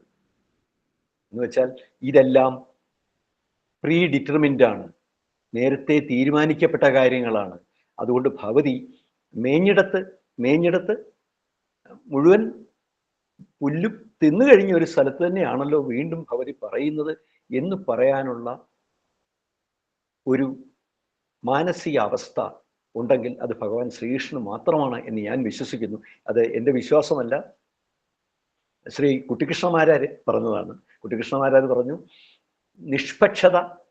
നിഷ്പക്ഷമായ മനസ്ഥിതി എന്ന് പറയുന്നത് എന്താണ്? നിഷ്പക്ഷമായി നിന്നില്ലെങ്കിൽ അതിൻ്റെ ഭവിഷ്യത്ത് അനുഭവിക്കേണ്ടി വരുന്നത് സ്വയമാണെങ്കിൽ പോലും നിഷ്പക്ഷനാകാൻ കഴിയുന്നെങ്കിൽ മാത്രമാണ് നീ നിഷ്പക്ഷൻ. അല്ലാതെ രണ്ടുപേര് തമ്മിൽ വഴക്കു കൂടുന്നിടത്ത് പോയി ഞാൻ നിഷ്പക്ഷനാണ് എന്ന് പറയുന്നതല്ല നിഷ്പക്ഷത. ഇതിൽ തീരുമാനം എന്തായാലും ഇതിൻ്റെ ഭവിഷ്യത്ത് ഞാനാണ് അനുഭവിക്കേണ്ടി വരുന്നത്, ഞാനാണ് നഷ്ടം സഹിക്കേണ്ടി വരുന്നത് എന്നറിഞ്ഞിട്ടും നിഷ്പക്ഷമായി നിലകൊള്ളാൻ കഴിയുന്നവനാണ് യഥാർത്ഥ നിഷ്പക്ഷൻ. അങ്ങനെ ഒരാൾ പുരുഷോത്തമനായ ഭഗവാൻ ശ്രീകൃഷ്ണൻ ആണെന്ന് മഹാഭാരതത്തെ അടിസ്ഥാനമാക്കി ശ്രീ കുട്ടികൃഷ്ണമാരാരാണ് പറഞ്ഞത്.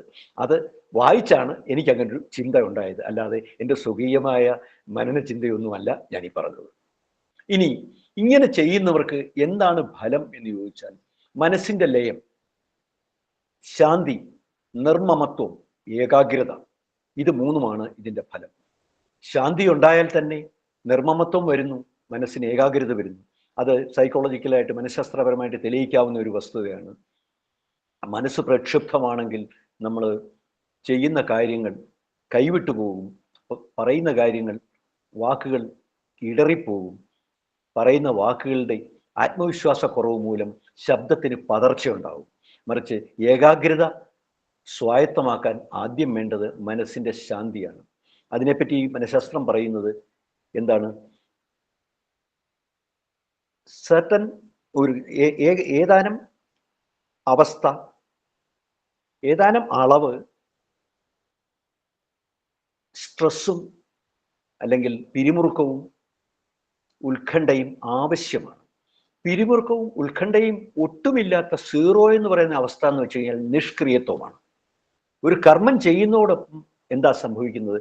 ആ കർമ്മം തുടരാനും ആ കർമ്മം ഫലപ്രാപ്തിയിൽ എത്തിക്കാനും വേണ്ട ഊർജം സംഭാവന ചെയ്യുന്നത് നമ്മുടെ മനസ്സിൽ ഉണരുന്ന ഉത്കണ്ഠയും സ്ട്രെസ്സുമാണ്. അപ്പോൾ അല്പം സ്ട്രെസ്സും ഉത്കണ്ഠയും നമുക്ക് ആവശ്യമുണ്ട്. എന്നാൽ ഈ ഉത്കണ്ഠയും പിരിമുറുക്കവും വർദ്ധിക്കുന്തോറും ഒരാളുടെ പെർഫോമൻസ് അല്ലെങ്കിൽ അയാളുടെ പ്രകടനം മെച്ചപ്പെടുമോ എന്ന് ചോദിച്ചാൽ കുറച്ച് മെച്ചപ്പെടും. പക്ഷെ ഒരവസ്ഥയിൽ എത്തിക്കഴിഞ്ഞാൽ പിന്നീട് ഉത്കണ്ഠ അല്ലെങ്കിൽ പിരിമുറുക്കം വർദ്ധിക്കുമ്പോൾ അയാളുടെ പ്രകടനം താഴേക്ക് വരും. അതായത് 0 ഉത്കണ്ഠ, നിഷ്ക്രിയത്വം. പരമാവധി ഉത്കണ്ഠ എന്ന് പറയുമ്പോൾ അവിടെ ഫലമില്ലാത്ത നിഷ്ഫലത. ഇതിൻ്റെ രണ്ടിൻ്റെ ഇടയ്ക്ക് അല്പം ഉത്കണ്ഠ ആവശ്യമാണ്.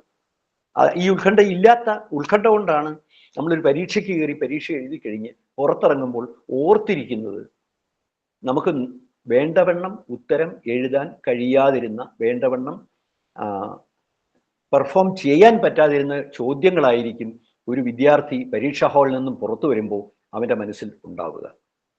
നന്നായിട്ട് ഉത്തരം എഴുതുന്നതോടുകൂടി അവൻ്റെ പിരിമുറുക്കവും ഉത്കണ്ഠയും തീർന്നു. അതോടുകൂടി അവനത് ഓർമ്മിച്ച് വെക്കേണ്ട ആവശ്യകത ഇല്ലാതാവുന്നു. അപ്പോൾ കുറച്ച് നന്നായിട്ട് ഉത്തരം എഴുതാൻ പറ്റാത്ത ചോദ്യങ്ങളായിരിക്കും ഒരു പഠിതാവ്, ഒരു വിദ്യാർത്ഥി പരീക്ഷാ ഹാളിൽ നിന്നും പുറത്തു വരുമ്പോൾ ഓർത്തിരിക്കുന്നത്. ഇത് സൈഗാണിക് എഫക്റ്റ് എന്നാണ് ഇതിന് മനഃശാസ്ത്രത്തിൽ പറയുന്നത്. അത് ബെലെ സൈഗാണിക് എന്ന് പറയുന്ന ഒരു വിദ്യാർത്ഥിയാണ് ഈ സിദ്ധാന്തം ആവിഷ്കരിച്ചത്. അപ്പോൾ എന്ന് പറഞ്ഞാൽ കുറച്ച് ഉത്കണ്ഠ ആവശ്യമുണ്ട്. എങ്കിലും ഉത്കണ്ഠ വർദ്ധിക്കും തോറും എന്താവും? പ്രവർത്തനങ്ങൾ കൂടുതൽ, കർമ്മത്തിൽ നിന്നും കൂടുതൽ ഫലം കാക്ഷിക്കുകയും ആ ഫലം കിട്ടാതെ വരുമ്പോൾ ആളുകൾ അസ്വസ്ഥനാകുകയും ഒക്കെ ചെയ്യുന്നു.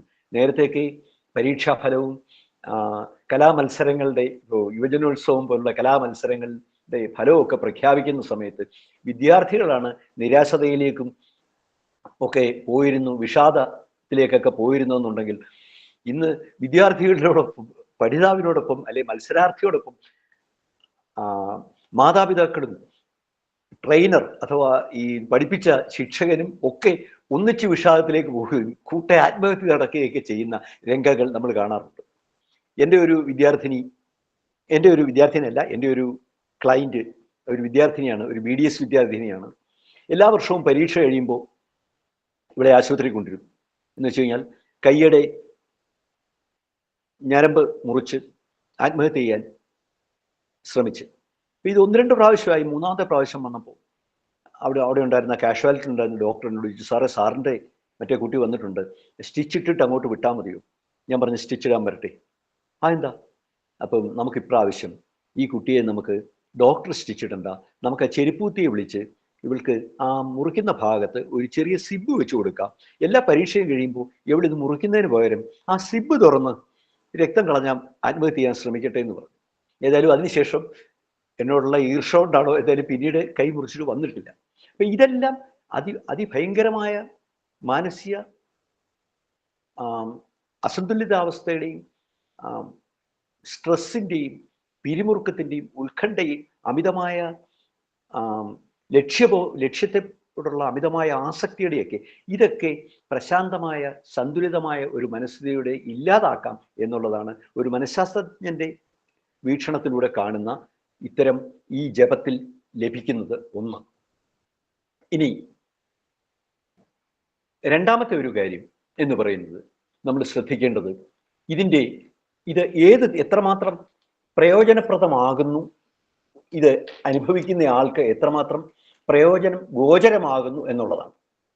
ഇപ്പോൾ ലോകാരോഗ്യ സംഘടനയുടെ കണക്കനുസരിച്ച് ലോകത്തെമ്പാടും ഉള്ള ശാരീരിക പ്രശ്നങ്ങളെക്കാൾ ഹൃദയം, മസ്തിഷ്കം, അതുപോലെ ഹൃദ്രോഗം, മസ്തിഷ്കജന്യ രോഗങ്ങൾ, അതുപോലെ വൃക്ക സംബന്ധമായ രോഗങ്ങളെയൊക്കെക്കാൾ ലോകത്തിന് ഏറ്റവും കൂടുതൽ ഭീഷണിയായി തീർന്നിരിക്കുന്നത് വ്യക്തികളുടെ മാനസികാരോഗ്യത്തിൽ വന്നിട്ടുള്ള പതനമാണ് എന്ന് ലോകാരോഗ്യ സംഘടന തന്നെ സമ്മതിച്ചിട്ടുണ്ട്. കാരണം പിരിമുറുക്കം, അതുപോലെ തന്നെ ഞാൻ സ്വയം ലോകത്ത് ഒറ്റപ്പെട്ടവനാണെന്നുള്ള തോന്നൽ, അതുപോലെ തന്നെ വിടാതെ പിന്തുടരുന്ന നെഗറ്റീവ് ചിന്തകൾ എന്ന് പറഞ്ഞു കഴിഞ്ഞാൽ മോർബിഡ് തോട്ട്സ് എന്ന് നമുക്ക് വേണമെങ്കിൽ പറയാം. അശുഭ ചിന്തകൾ ആണ് ഞാൻ ഉദ്ദേശിക്കുന്നത്. അതുപോലെ തന്നെ ആത്മഹത്യയെപ്പറ്റിയും ആത്മാഹുതിയെപ്പറ്റിയും നാട് വിട്ടു പോകുന്നതിനെ പറ്റിയും ജീവിതത്തിൽ നിന്ന് ഒളിച്ചോടുന്നതിനെ പറ്റിയുള്ള ചിന്തകൾ, അതുപോലെ വിവാഹ മോചനങ്ങൾ ഒക്കെ ഈ മാനസിക സംഘർഷങ്ങളുടെ പ്രതിഫലനങ്ങളാണ്. മറ്റൊന്നാണ് ഇന്ന് ലോകവ്യാപകമായി കാണുന്ന അല്ലെങ്കിൽ ഗോളാന്തരീയമായി കാണപ്പെടുന്ന ഒരു പ്രശ്നമാണ് ലഹരി മരുന്നുകളുടെ ഉപയോഗം എന്നത്. എൻ്റെ ഒരു സ്നേഹിതൻ ലോകത്തെ ഏറ്റവും സമ്പന്നമായ പെർ ക്യാപിറ്റ ഇൻകം, പ്രതിശീർഷ വരുമാനം ലോകത്തെ ഏറ്റവും കൂടുതലുള്ള ഒരു രാജ്യത്തെ ഭരണാധികാരിയുടെ, അവിടുത്തെ രാജാവിൻ്റെ പേഴ്സണൽ ഡോക്ടറാണ്. അപ്പോൾ അദ്ദേഹം ഈ രാജാവിനോട് ഒക്കെ നേരിട്ട് സംസാരിച്ചിട്ടുണ്ട്. അപ്പോൾ ഒരിക്കൽ അദ്ദേഹം എന്നോട് പറഞ്ഞു, ഏറ്റവും കൂടുതൽ പ്രതിശീർഷ വരുമാനമുള്ള ആ രാജ്യത്തെ രാജാവിൻ്റെ മനസ്സിനെ ഏറ്റവും കൂടുതൽ സംഘർഷഭരിതമാക്കുന്നത്, അദ്ദേഹത്തിൻ്റെ ഉറക്കം കെടുത്തുന്ന പ്രശ്നം എന്താണെന്ന് അറിയാമോ? ഞാൻ ചോദിച്ചു, എന്താ? അവിടുത്തെ യുവതലമുറ മയക്കുമരുന്നിന് പിന്നാലെ പോകുന്നു എന്നുള്ളതാണ് അവിടുത്തെ പ്രശ്നം. ഇതിനൊരു പരിഹാരം കാണാൻ എന്തെങ്കിലും നിർദ്ദേശിക്കാവുന്നുണ്ടെങ്കിൽ നിന്നെ ഞാൻ അവിടുത്തെ വളരെ ഉയർന്ന ഒരു പൊസിഷനിലെത്തിക്കാം എന്ന് പറഞ്ഞു. അപ്പം ഞാൻ പറഞ്ഞു, എൻ്റെ സ്വന്തം നാട്ടിൽ അതൊന്ന് പരീക്ഷിച്ച് നോക്കിയ ശേഷം മതിയല്ലോ അതങ്ങോട്ട് കയറ്റി അയക്കുന്നത് എന്ന് പറഞ്ഞ സംഭാഷണം അവിടെ അവസാനിച്ചു. പല രാജ്യങ്ങളിലും സമ്പന്നതയുടെ മടിത്തട്ടിൽ ഉറങ്ങുന്നവരിൽ പോലും ഏറ്റവും കൂടുതൽ വേട്ടയാടുന്നത് ഇത്തരം ചില പ്രശ്നങ്ങളാണ്. അവരെ ലഹരി ഉപയോഗിക്കുന്നതോ ലഹരിയിൽ പോകുന്നതോ തെറ്റോ ശരിയോ എന്നുള്ളതല്ല നമ്മുടെ പ്രശ്നം. നമ്മുടെ പ്രശ്നം എന്നാന്ന് വെച്ച് കഴിഞ്ഞാൽ അതാണ് ഒരു ഈസി സൊല്യൂഷനായിട്ട്, ഈസി റെമഡിയായിട്ട് പല ചെറുപ്പക്കാരും കാണുന്നത് എന്നുള്ളതാണ്. ഇപ്പോൾ ഈ അടുത്ത ഏകദേശം ഒരു 3 പതിറ്റാണ്ടിൻ്റെ പ്രവർത്തന പരിചയത്തിൽ നിന്നും നോക്കിയാൽ ആദ്യകാലങ്ങളിൽ കാണുന്നതിനേക്കാൾ വളരെ കൂടുതൽ വിവാഹ മോചിതരായിട്ടുള്ള ചെറുപ്പക്കാരെ നമ്മൾ കാണുന്നുണ്ട്. അവിടെ എന്താണ് പ്രധാന പ്രശ്നം എന്ന് ചോദിച്ചാൽ പലർക്കും വേണ്ടത്ര മറ്റൊരാളെ ഉൾക്കൊള്ളാനുള്ള സഹിഷ്ണുത നഷ്ടപ്പെട്ടു പോകുന്നു എന്നുള്ളതാണ് കാണാൻ പറ്റുന്നത്. ഈ സഹിഷ്ണുത നഷ്ടപ്പെടുന്നത് എന്താണെന്ന് ചോദിച്ചു കഴിഞ്ഞാൽ മറ്റൊരാളോടുള്ള സഹബോധം, പ്രയോഗം ശരിയാണോ എന്നറിയില്ല, ആ ഒരു ബോധം നഷ്ടപ്പെട്ടു പോകുന്നതിൽ നിന്നാണ് സഹിഷ്ണുത കുറയുന്നത്. ഈ അസഹിഷ്ണുതയാണ് പലപ്പോഴും ഈ അടുത്ത കാലത്തായിട്ട്, കഴിഞ്ഞൊരു 10 വർഷമായിട്ട് കൊച്ചു കുട്ടികളെ മാനസിക പ്രശ്നങ്ങൾ, പഠന വൈകല്യങ്ങൾ, മാനസിക പ്രശ്നങ്ങളൊക്കെ ഉള്ള ചെറിയ കുട്ടികളുമായിട്ട് എൻ്റെ അടുത്ത് വരുന്ന പല സ്ത്രീകളോടും ഞാൻ ചോദിച്ചിട്ടുണ്ട്. പരിചയപ്പെടുന്ന അവസരത്തിൽ ഈ കുട്ടിയുടെ പിതാവിനെ പറ്റി ചോദിക്കുമ്പോൾ പറയുന്നു, ഞാൻ സിംഗിൾ പേരൻ്റ് ആണ്, ഞാൻ ഒരാളേ ഉള്ളൂ. അത് വളരെ വളരെ കാഷ്വലായിട്ടാണ്, വളരെ ഉദാസീനമായിട്ടുള്ള മറുപടിയാണ് തരുന്നത്. മറുപടി ഉദാസീനമാണോ അല്ലയോ എന്നുള്ളതല്ല, പക്ഷേ ഇത്തരം വിവാഹമോചിതരുടെ എണ്ണം വർദ്ധിക്കുന്നു എന്നുള്ള കാര്യം തീർച്ചയായിട്ടും ആകുലമായ ഒരു അവസ്ഥ സൃഷ്ടിക്കുന്ന തിരിച്ചറിവാണ്. ഇനി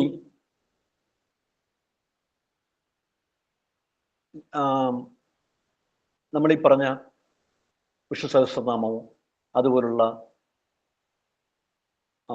മന്ത്രങ്ങളോ ഒക്കെ ആരെഴുതി? എൻ്റെ പരിമിതമായ അറിവിൽ മന്ത്രങ്ങൾക്ക് അതാതിൻ്റെ ഋഷീശ്വരന്മാരുണ്ട് എന്നാണ് ഞാൻ മനസ്സിലാക്കുന്നത്.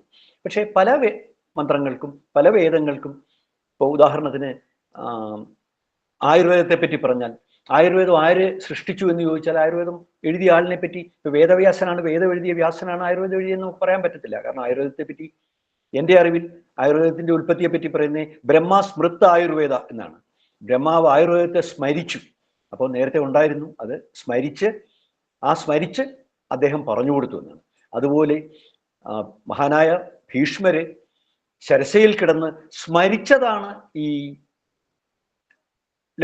ഈ സഹസ്രനാമങ്ങൾ, വിഷ്ണു സഹസ്രനാമം എന്നാണ് ഞാൻ മനസ്സിലാക്കുന്നത്.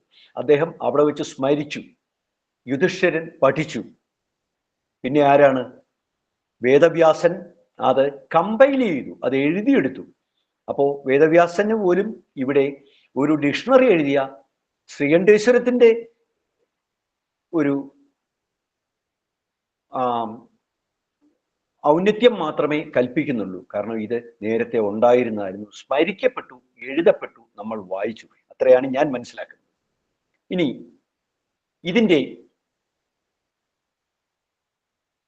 ഇതെങ്ങനെയാണ് പ്രയോജനപ്രദമാകുന്നത് എന്ന് ഉള്ള കാര്യത്തിലേക്കൊന്ന് ശ്രദ്ധിക്കാം. ഒന്നാമത്, ഇത് ആവർത്തിച്ച് ജപിക്കുമ്പോൾ അതിൻ്റെ ലയത്തിന്റെ നിയന്ത്രണം, അതുപോലെ തന്നെ ഹൃദയത്തിന്റെ പ്രവർത്തനം കുറയുന്നു, ഹാർട്ട് റേറ്റ് കുറയുന്നു. ഹൃദയത്തിന്റെ പ്രവർത്തനം കുറയുന്നു വെച്ചാൽ പ്രവർത്തനക്ഷമതയല്ല ഞാൻ ഉദ്ദേശിക്കുന്നത്, ഹാർട്ട് റേറ്റ് കുറയുന്നു. പിന്നെ അതിലൂടെ ശരീരം ഒരു പ്രശാന്തി എന്ന് പറയുന്ന പ്രശാന്താവസ്ഥ അല്ലെങ്കിൽ പ്രശാന്തി, റിലാക്സേഷനിലേക്ക് എത്തുന്നു. റിലാക്സേഷൻ എത്തിയ ഒരു ശരീരം തീർച്ചയായിട്ടും പിരിമുറുക്കങ്ങൾക്കും ഉത്കണ്ഠയ്ക്കും നെഗറ്റീവായിട്ടുള്ള വിചാര വിക്ഷോഭങ്ങൾക്കും അതീതമായിരിക്കും എന്ന് പറയാതെ തന്നെ നമുക്കറിയാവുന്ന ഒരു കാര്യം. ഇനി ഇതിൻ്റെ നാഡീ സംബന്ധമായ അല്ലെങ്കിൽ ന്യൂറോ സൈക്കോളജിക്കൽ, നാഡീ സംബന്ധമായ മനഃശാസ്ത്ര സംബന്ധമായ പ്രവർത്തനങ്ങൾ എങ്ങനെയാണെന്ന് ചോദിച്ചാൽ, തലച്ചോറിനുള്ളിലെ ആൽഫ തീറ്റ പ്രകരണങ്ങൾ അല്ലെങ്കിൽ വേവുകൾ കുറയുന്നു. അത് റിലാക്സേഷനിൽ പ്രശാന്തി കൈവരിക്കുന്ന അവസ്ഥയിൽ കാണുന്ന രീതിയിലേക്ക് തലച്ചോറിൻ്റെ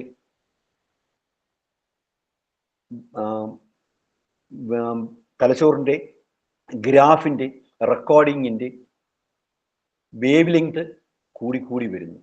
അതിൻ്റെ അർത്ഥം ശരീരം റിലാക്സേഷനിലേക്ക് നീങ്ങി എന്നുള്ളതാണ്.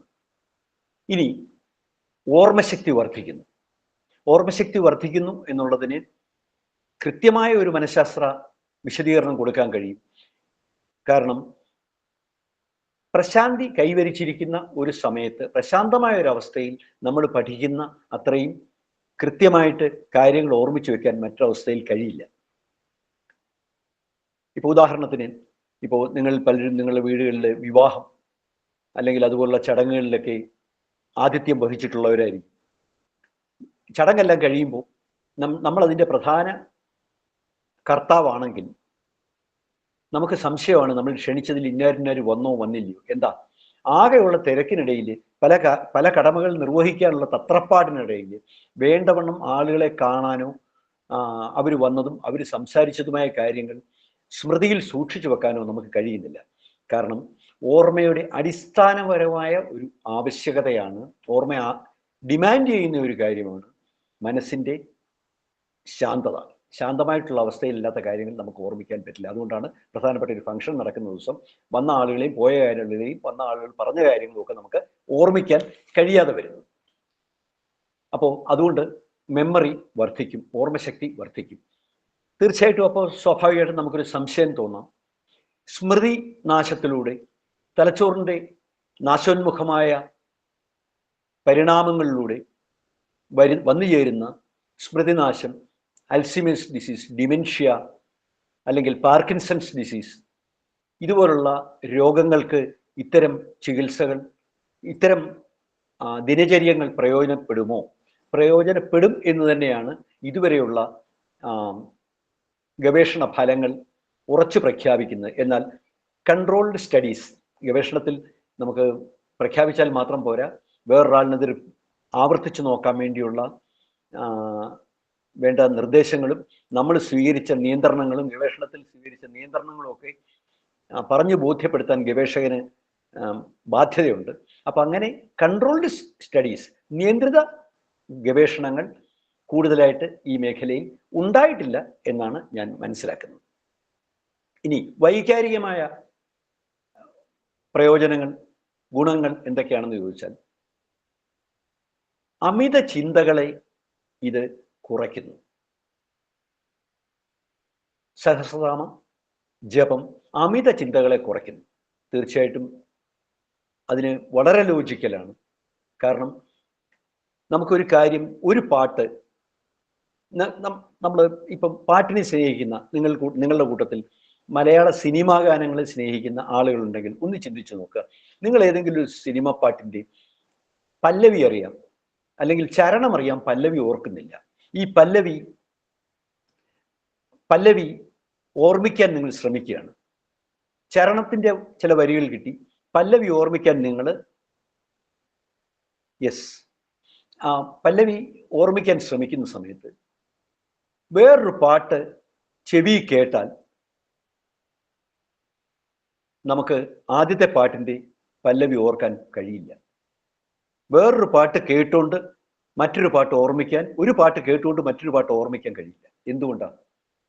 കാരണം മനസ്സ് വേറൊരു വഴിയിലേക്ക് വ്യാപരിക്കുന്നു. ഇനി ആ അമിതമായ ചിന്തകളെ നിയന്ത്രിക്കാൻ ഇതെന്തുകൊണ്ടും പ്രയോജനപ്രദമാണ് എന്ന് സംശയലേശമന്യേ നമുക്ക് വിശ്വസിക്കാൻ പറ്റും. ഇനി അതിൻ്റെ മറ്റൊരു വശം ആത്മസമർപ്പണം.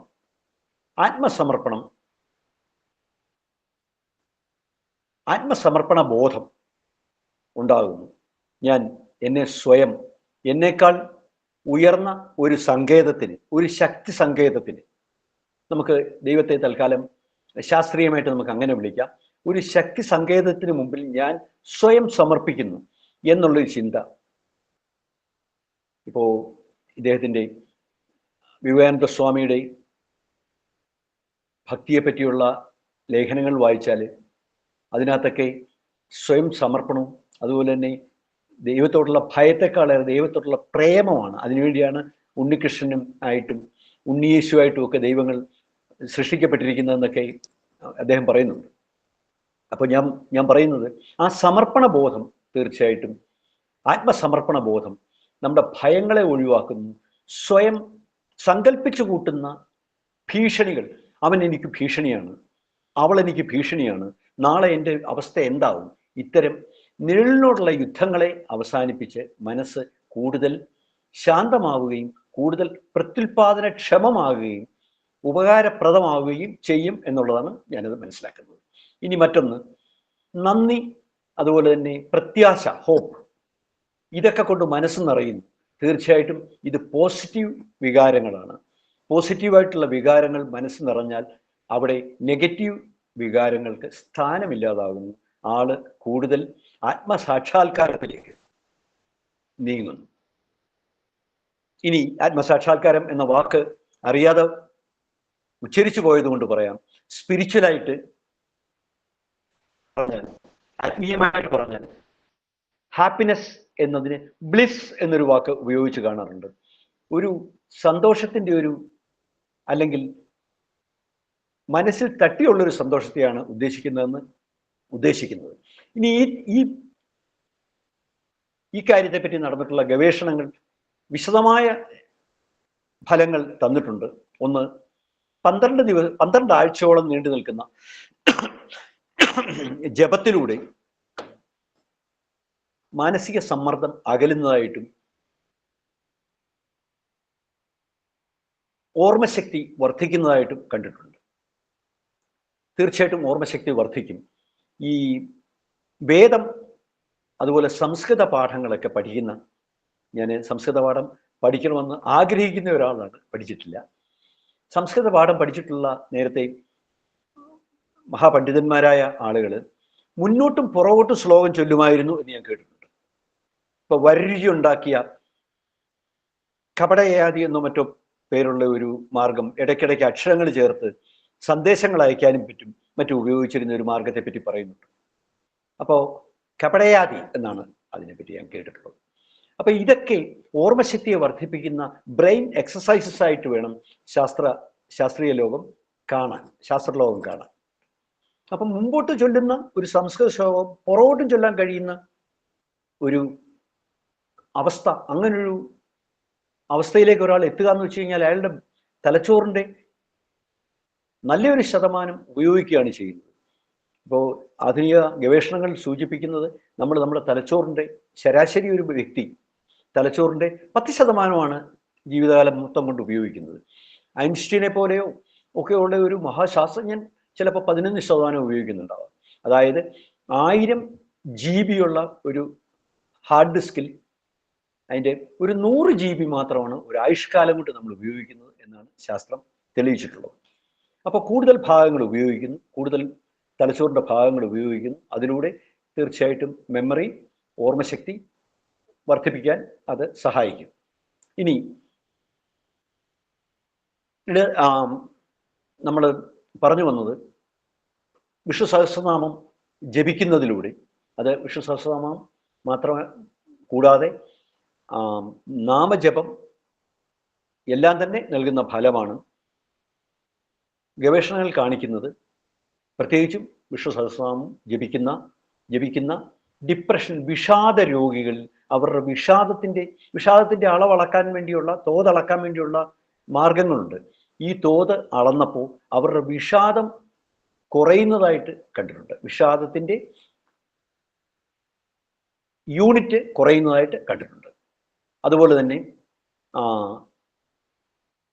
PTSD, അതായത് post traumatic stress disorder. Post traumatic stress disorder എന്ന് പറഞ്ഞു കഴിഞ്ഞാൽ നമുക്ക് ചിന്തിക്കാൻ പോലും കഴിയാത്ത വളരെ ഭീതിതമായ ഒരു അവസ്ഥയ്ക്ക് ശേഷം, അല്ലെ ഒന്നിലൊരു കൊലപാതകം, നമ്മളെ ആരെങ്കിലും ആക്രമിക്കുക, കൊലപാതകം ചെയ്യുക, അല്ലെങ്കിൽ ശാരീരികമായിട്ടുള്ള പീഡനത്തിൽ രക്ഷപ്പെടുക, ഇങ്ങനെയൊക്കെയുള്ള അവസ്ഥയ്ക്ക് ശേഷം കുറേ ദിവസത്തേക്ക് നീണ്ടു നിൽക്കുന്ന ഒരു മാനസികാവസ്ഥ, ഡിപ്രഷനും വിഷാദവും ഭയവും ഭീതിയും ആത്മഹത്യാ പ്രവണതയും ഒക്കെ കൂടിച്ചേർന്ന് ദിവസങ്ങളോളം നീണ്ടു നിൽക്കുന്ന ഒരു മാനസിക അവസ്ഥയാണ് ഈ പോസ്റ്റ് ട്രോമാറ്റിക് സ്ട്രെസ് ഡിസോർഡർ. അപകടങ്ങൾ, വലിയ അപകടങ്ങളിൽ നിന്നൊക്കെ രക്ഷപ്പെട്ടവർക്കൊക്കെ ഉണ്ടാവാറുണ്ട്. ഇത്തരം ആളുകളിൽ വിഷ്ണു സഹസ്രനാമ ജപം അത് വളരെ പ്രയോജനം ലഭിക്കുന്നതായിട്ട് ഗവേഷണങ്ങൾ സൂചിപ്പിച്ചിട്ടുണ്ട്. അതുപോലെ ഇത് ജപിക്കുന്ന ആളുകളുടെ ക്ഷീണം, മനസ്സിൻ്റെ ക്ഷീണം, ഫറ്റീഗ്, ശരീരം തളർന്നു പോകുന്ന അവസ്ഥ, മാനസികമായിട്ടുള്ള എക്സോസ്റ്റഡ്, തളർന്ന ഒരവസ്ഥ, ഇതൊക്കെ മാറുന്നതായിട്ട് കാണാറുണ്ട്. മനഃശാസ്ത്രത്തിൽ ഉപയോഗിക്കുന്ന മൈൻഡ്ഫുൾനെസ് എന്ന് പറയുന്ന ഒരു സങ്കേതം ഉപയോഗിക്കാറുണ്ട്. മനഃശാസ്ത്രത്തിൽ മൈൻഡ്ഫുൾനെസ് എന്ന് പറയുന്ന സങ്കേതം ഉപയോഗിക്കാറുണ്ട്. അത് മറ്റൊന്നുമല്ല, നമ്മൾ പൂർവ്വകാലത്തിലേക്കൊക്കെ പോകാതെ പ്രസന്റ്, ഇപ്പോഴത്തെ ഒരവസ്ഥ, ഇന്നത്തെ അവസ്ഥ മാത്രം ചിന്തിക്കുക, ഈ നിമിഷത്തിൽ മാത്രം ജീവിക്കുക എന്ന് പറയുന്ന ഒരു ടെക്നിക്കാണ് പറയുന്നത്. ഈ നിമിഷത്തിൽ മാത്രം ജീവിക്കുക എന്ന് പറയുന്ന ഒരു ടെക്നിക്ക് പറയുന്നുണ്ട്. അത് മൈൻഡ്ഫുൾനെസ്. അത് നമുക്ക് നേരത്തെ ഉണ്ടായ അനുഭവങ്ങളിൽ നിന്നെല്ലാം മാറി ഇപ്പോൾ ഈ നിമിഷത്തിലുള്ള ഞാൻ മാത്രമാണ് ഞാൻ എന്ന് ചിന്തിക്കുന്ന ഒരു സങ്കേതമുണ്ട്, ഒരു ചിന്താ പദ്ധതിയുണ്ട്. അതാണ് മൈൻഡ്ഫുൾനെസ്. ഈ മൈൻഡ്ഫുൾനെസ് നെഗറ്റീവായിട്ടുള്ള വിഷാദ പോലെയുള്ള വികാരങ്ങളെ മാറ്റാൻ വളരെയേറെ ഫലപ്രദമാണ്. ഇത് സാധാരണയായിട്ട് പഠന വൈകല്യമുള്ള കുട്ടികൾ, മാനസികമായും ബുദ്ധിപരമായും വെല്ലുവിളികൾ നേരിടുന്ന കുട്ടികൾ, ഇത്തരം കുട്ടികളെ അവരുടെ ജീവിതചര്യ ക്രമീകരിക്കാനുള്ള പരിശീലനങ്ങളിൽ ഈ മൈൻഡ്ഫുൾനെസ് പ്രയോജനപ്പെടുത്താറുണ്ട്. അതിന് വളരെ തുല്യമായ ഫലം വിഷ്ണു സഹസ്രനാമ ജപവും നൽകുന്നുണ്ട് എന്ന് കണ്ടെത്തിയിട്ടുണ്ട്, ഗവേഷകർ അഭിപ്രായപ്പെട്ടിട്ടുണ്ട്. ഇതിന്റെ കാരണം വളരെ ലളിതമാണ്. വളരെ ലളിതമാണെന്ന് വെച്ച് കഴിഞ്ഞാൽ ഇത് രണ്ടും ഉദ്ദേശിക്കുന്നത് ആ ഒരു നിമിഷം നമ്മൾ ഭാവിയിൽ നിന്നും ഭൂതത്തിൽ നിന്നും സ്വയം മാറി നമ്മളെക്കാൾ ശക്തമായ ഒരു സ്രോതസ്സിലേക്ക് മനസ്സിനെ അർപ്പിക്കാൻ ശ്രമിക്കുകയാണ്. ഇപ്പോൾ സാധാരണ റിലാക്സേഷനും മെഡിറ്റേഷനും ഒക്കെ ചെയ്യുന്ന ആളുകൾ ചോദിക്കാറുണ്ട്, എൻ്റെ മനസ്സിൽ അനാവശ്യമായ ചിന്തകൾ വന്ന് കയറുന്നു, എന്ത് ചെയ്യണം, ഞാൻ അതിനെ കംപ്ലീറ്റ് മാറ്റിയിട്ട് കോൺസെൻട്രേറ്റ് ചെയ്യട്ടെ? പരിചയസമ്പന്നനായ ഒരു മനഃശാസ്ത്രജ്ഞൻ അല്ലെങ്കിൽ ഒരു യോഗ അല്ലെങ്കിൽ മെഡിറ്റേഷൻ ഗുരു പറഞ്ഞു കൊടുക്കാറുള്ളത്, നിങ്ങൾ കോൺസെൻട്രേറ്റ് ചെയ്യാൻ ശ്രമിക്കരുത്. നിങ്ങൾ ഏകാഗ്രത എത്രമാത്രം കൈവരിക്കാൻ ശ്രമിക്കുമോ അത്രമാത്രം നിങ്ങളിൽ നിന്ന് ഏകാഗ്രത അകന്നു പോകും. അതുകൊണ്ട് ചിന്തകൾ വന്നോട്ടെ, വരുന്നത് പോലെ അത് മനസ്സിൽ നിന്നും ഇറങ്ങിപ്പോയിക്കൊള്ളും. നിങ്ങൾ ശ്രമിക്കുമ്പോൾ അത് വീണ്ടും തത്തി നമ്മളിലേക്ക് വന്നുകൊണ്ടിരിക്കും. ഇത് ഇനി പ്രാക്ടിക്കലായിട്ട് ഇതൊക്കെ നമുക്ക് പറയാം. എല്ലാ ദിവസവും വളരെ കൂടുതൽ നേരം സഹസ്രനാമം ജപിക്കുന്നത് നല്ലതാണ്. പക്ഷേ പ്രാക്ടിക്കലായിട്ടുള്ള പ്രായോഗികമായ ചില നിർദ്ദേശങ്ങൾ ഞാൻ മനസ്സിലാക്കുന്നത്, ഏകദേശം 10 മുതൽ 15 മിനിറ്റ് വരെ കണ്ണുകൾ അടച്ച് ഇത് ജപിക്കുന്നതാണ് ഉത്തമം എന്ന് വായനയിലൂടെ മനസ്സിലാക്കുന്നു. ഉച്ചാരണം, അർത്ഥം, സ്വരം എന്നിവയ്ക്ക് പ്രാധാന്യം കൊടുക്കണം. ഇവിടെ സംസ്കൃതം അറിയാവുന്നവർ ഏറെ പേരുണ്ടാവും. സംസ്കൃതം ലിറ്ററേച്ചറിന് സാഹിത്യത്തിൽ ഉപയോഗിക്കുന്ന സംസ്കൃതവും വേദ സംസ്കൃതവും രണ്ടാണ്. വേദ സംസ്കൃതത്തിൽ ഉച്ചാരണത്തിന് വളരെ പ്രാധാന്യം സിദ്ധിക്കുന്നു സാഹിത്യ പൂർവമായ സംസ്കൃതത്തെക്കാൾ. അപ്പോൾ ഉച്ചാരണത്തിന് പ്രധാനതയുണ്ട്. അതുകൊണ്ട് ഉച്ചാരണവും നന്നായാൽ ഏറ്റവും നന്ന്. പക്ഷെ അത് എല്ലായ്പ്പോഴും ശരിയാവണമെന്നില്ല. എങ്കിലും ജപിക്കുന്നത് തന്നെയാണ് ഗുണം. കാരണം ശബ്ദത്തിന് അതിൻ്റെതായ ശക്തിയുണ്ട്. ഉദാഹരണത്തിന് ശ്രീകൃഷ്ണൻ തന്നെ പറഞ്ഞു, ഇപ്പോൾ അദ്ദേഹം പറഞ്ഞു, നേരത്തെ പ്രഭാഷണം നടത്തിയ ഡോക്ടർ പറഞ്ഞു, ഓരോന്നിലും ശ്രീകൃഷ്ണൻ എന്താണെന്ന്. ശ്രീകൃഷ്ണൻ അദ്ദേഹം പറയുന്നു, അറിഞ്ഞീ അക്ഷരം 51 അകാരം ഞാൻ. 51 അക്ഷരങ്ങളിൽ അകാരമാണ് ഞാൻ. അകാരം എന്ന് പറയുന്നത് ഞാനാണ്. അത് ഈയിടെ മലയൻകീഴ് ക്ഷേത്രത്തിൽ പോയപ്പോൾ മലയൻകീഴ് ക്ഷേത്രത്തിന് സമീപമുള്ള കവി പണ്ഡിതൻ അദ്ദേഹത്തിൻ്റെ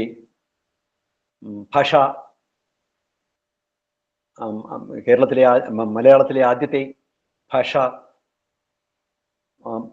ഭഗവത്ഗീത, അതിനെപ്പറ്റിയുള്ള അതിലെ ഒരു ഭാഗമാണ് അറിഞ്ഞീ അക്ഷരം 51 അകാരം ഞാൻ. അതിന് സംസ്കൃതത്തിൽ അതിന് തുല്യമായിട്ടുണ്ടെന്ന് ഞാൻ മനസ്സിലാക്കുന്നു. അകാരോസ്മി എന്ന് അവസാനിക്കുന്ന ഒരു ഭാഗമുണ്ട്. അക്ഷരാണാം അകാരോസ്മി. അക്ഷരാണാം, താങ്ക് യു, നന്ദി. അക്ഷരാണാം അകാരോസ്മി. അപ്പോൾ അകാരമാണ്. അപ്പോൾ ഈ ശബ്ദത്തിന് അതിൻ്റെതായ പ്രാതിനിധ്യമുണ്ട്, എന്തിലും പ്രാതിനിധ്യമുണ്ട്. അപ്പോൾ ഇനി എല്ലാവർക്കും വളരെ പെട്ടെന്ന് അത് സ്വായത്തമാക്കാൻ കഴിഞ്ഞെന്ന് ഇരിക്കില്ല. നമ്മളെ കൊണ്ട് കഴിയുന്ന പോലെ അത് ജപിക്കുക. ഇനി ജപിക്കാൻ കഴിയാത്തവർക്ക് ഭാഗികമായിട്ട് 15 മിനിറ്റ് ചെലവഴിക്കാൻ കഴിയാത്തവർക്ക് ഭാഗികമായിട്ട് ജപിക്കാം. ഇനി ഇതൊന്നും പറ്റാത്തവർക്ക് കുറേ നേരം അത് ശ്രവിക്കാം. ശ്രവിക്കുന്നതും വളരെ ഗുണകരമാണ്. അപ്പോൾ നാരായണീയമൊക്കെ ഞാൻ കേൾക്കുകയാണ് പതിവ്. പ്രധാനമായിട്ടും 1-ാം ഭാഗവും 100-ാം ഭാഗവും ഞാൻ കേൾക്കുകയാണ് പതിവ്. കാരണം അതുപോലെ ചൊല്ലാൻ കഴിയാത്തതുകൊണ്ട് ശ്രവിക്കുന്നത് ഗുണകരമാണ് എന്ന് തൽക്കാലം കോംപ്രമൈസ് ചെയ്യേണ്ടി വരുന്നു.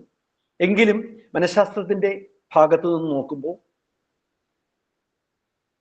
അല്ലെങ്കിൽ മനഃശാസ്ത്രത്തിലെ ലേണിംഗ്, അറിവ് സമ്പാദിക്കുന്ന മാർഗമാണ് ലേണിംഗ്. അതിൻ്റെ ധാരാളം സിദ്ധാന്തങ്ങളുണ്ട്. ആ സിദ്ധാന്തങ്ങളുടെയൊക്കെ സിദ്ധാന്തങ്ങളുടെ അടിസ്ഥാനത്തിൽ പറയുമ്പോൾ ജപിക്കുന്നത് തന്നെയാണ് നല്ലത്. കാരണം ഒരു നാമം ജപിക്കുമ്പോൾ ആ ശബ്ദം അന്തരീക്ഷത്തിലുണ്ടാകുന്ന പ്രകമ്പനത്തെ പറ്റി അല്ല ഞാൻ പറയുന്നത്, ആ ശബ്ദം അവനവനിലുണ്ടാകുന്ന പ്രകമ്പനത്തെ പറ്റിയാണ്. ഒരു ശബ്ദം നമ്മൾ ഉച്ചരിക്കുമ്പോൾ ആ തലച്ചോറിൻ്റെ പല ഭാഗങ്ങളാണ് പ്രവർത്തനക്ഷമമാകുന്നത്. ഇത് ഉച്ചരിക്കാൻ വേണ്ടി ആദ്യം തലച്ചോറിൻ്റെ ഓർമ്മകൾ സൂക്ഷിക്കുന്ന ഭാഗത്തു നിന്നും ഇത് പുറത്തേക്ക് വരുന്നു. എന്നിട്ടത് നാഡിയിലേക്ക് ആ ശബ്ദം ഉൽപ്പാദിപ്പിക്കാൻ വേണ്ടി സന്ദേശങ്ങളായി അയക്കുന്നു. നാവ് അത് ശബ്ദരൂപേണ പുറത്തേക്ക് വിടുന്നു. ആ ശബ്ദം ചെവി കേൾക്കുന്നു, ചെവി അതിനെ മനസ്സിലാക്കുന്നു. അപ്പൊ തലച്ചോറിൻ്റെ വിവിധ ഭാഗങ്ങൾ ഒരേ സമയത്ത് പ്രവർത്തനക്ഷമമാകുന്നതിലൂടെ കൂടുതൽ സ്വാംശീകരണം നടക്കുന്നു എന്നാണ് ഞാൻ പറയാൻ ഉദ്ദേശിച്ചത്. അവിടെ ജപിക്കുന്നത് തന്നെയാണ് എന്തുകൊണ്ടും നല്ലത്.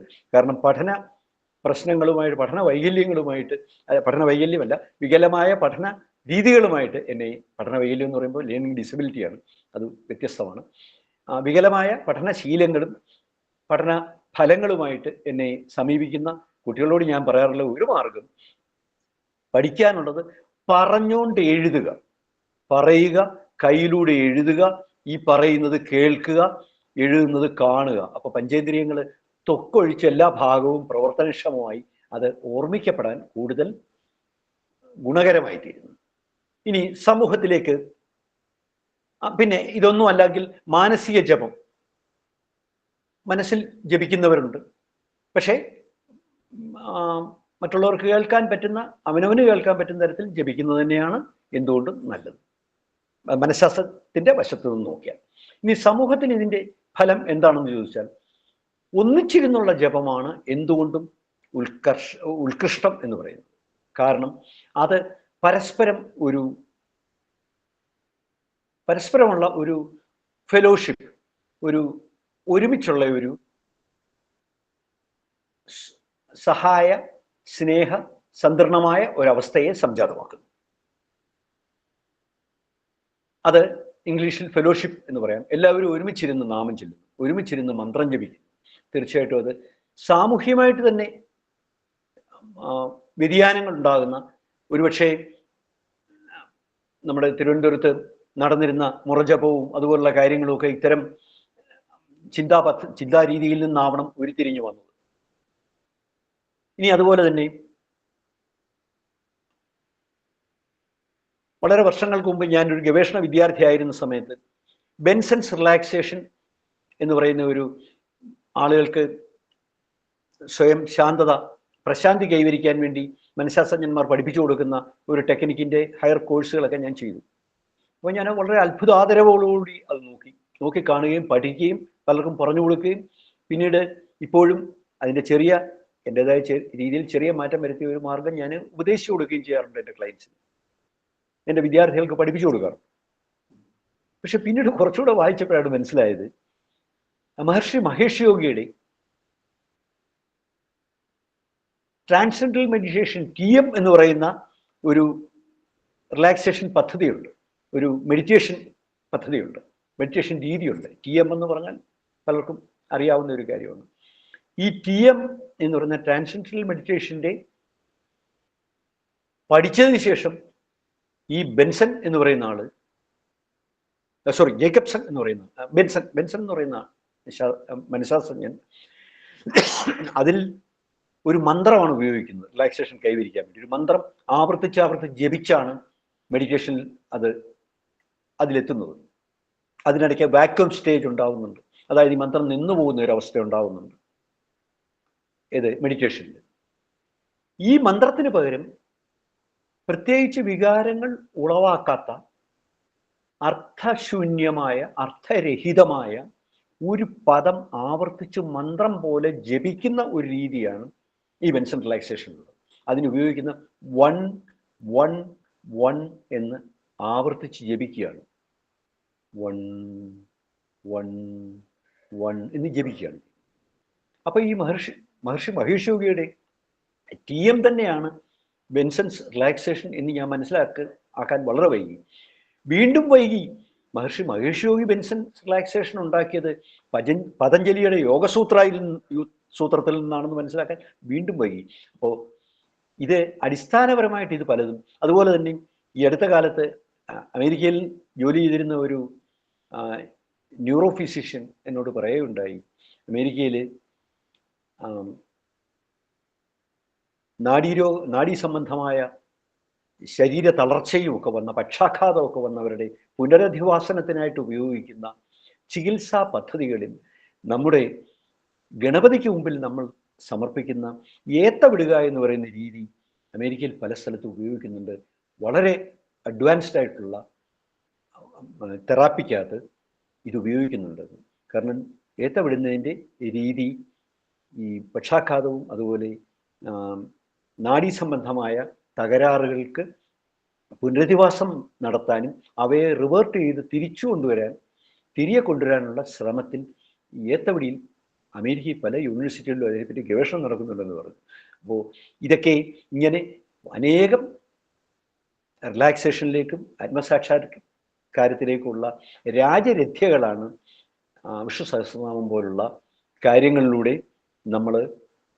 നമുക്ക് മുമ്പിൽ തുറക്കപ്പെട്ടിരിക്കുന്നത്. നമ്മളത് ഉപയോഗിക്കുന്നുണ്ടോ എന്നുള്ളത് വേറെ കാര്യം. ഇനി ഇതിൽ നിന്നും ഞാൻ എത്തിച്ചേരുന്ന നിഗമനം, വിഷ്ണു സഹസ്രനാമം എന്ന് പറയുന്നത് ഒരു സ്തോത്രം അല്ല, പക്ഷേ മറിച്ച് അത് സ്വയം റിലാക്സേഷൻ അനുഭവിക്കാനും ആരെങ്കിലാലും അനുഗ്രഹിക്കപ്പെടുന്നതിലുപരി സ്വയം അനുഗ്രഹീതനായി തീരാനും ഉള്ള ഒരു മാർഗമായിട്ട് വേണം ഇതിനെ കാണാൻ. ആര് പറഞ്ഞതുപോലെ ഇതിനെ ഓർമ്മിച്ചു പറഞ്ഞു തന്ന ഭീഷ്മ പിതാമഹൻ പറഞ്ഞതുപോലെ ഇത് 1000 നാമങ്ങളല്ല, മറിച്ച് സമൃദ്ധി, സമാധാനം, ഏറ്റവും ഒടുവിൽ മോക്ഷം എന്ന് പറയുന്നത് നിർമ്മമത്വവും എല്ലാത്തിൽ നിന്നുള്ള വിടുതലും ആണെന്ന് ഞാൻ ചിന്തിക്കുന്നു.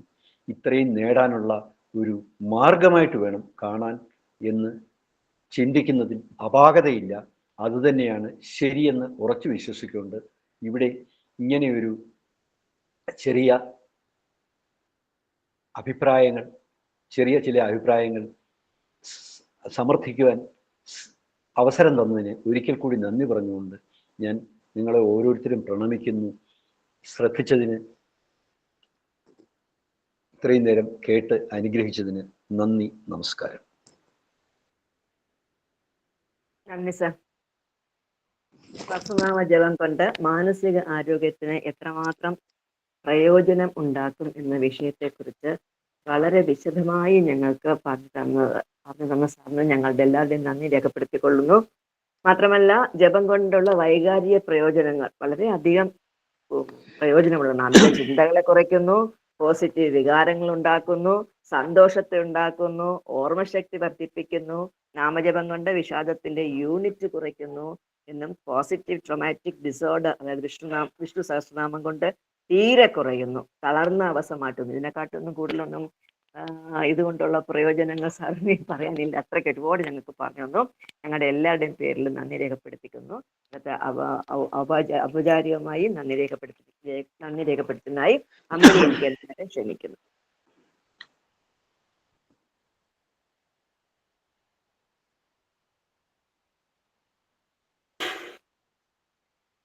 ഹരിയോ.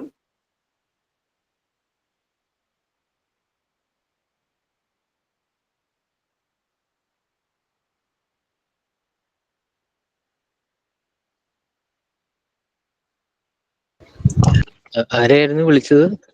അമ്പിളി MK നായർ. അമ്പിളിജി ഉണ്ട്, മ്യൂട്ടിലാണോ? മ്യൂട്ട് മാറ്റി. അമ്പിളിജി മ്യൂട്ട് മാറ്റിയിട്ടൊന്ന് പറയൂ. ഹരിയോ. പറ്റുന്നില്ലാന്ന് തോന്നുന്നു അല്ലേ?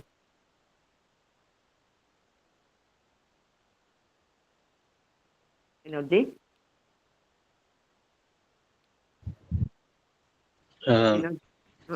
കാണുന്നില്ല എന്ന് തോന്നുന്നു.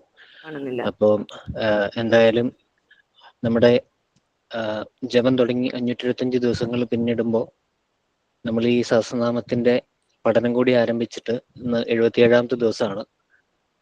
ഇത് 7ാമത്തെ സെമിനാർ ആയിരുന്നു. പോയ ദിവസങ്ങളിൽ ഒരുപാട് വിശദമായിട്ടുള്ള പല ചർച്ചകളും നമ്മുടെ വിഷ്ണു സഹസ്രനാമത്തെ ആസ്പദമാക്കിയിട്ടുണ്ടായി.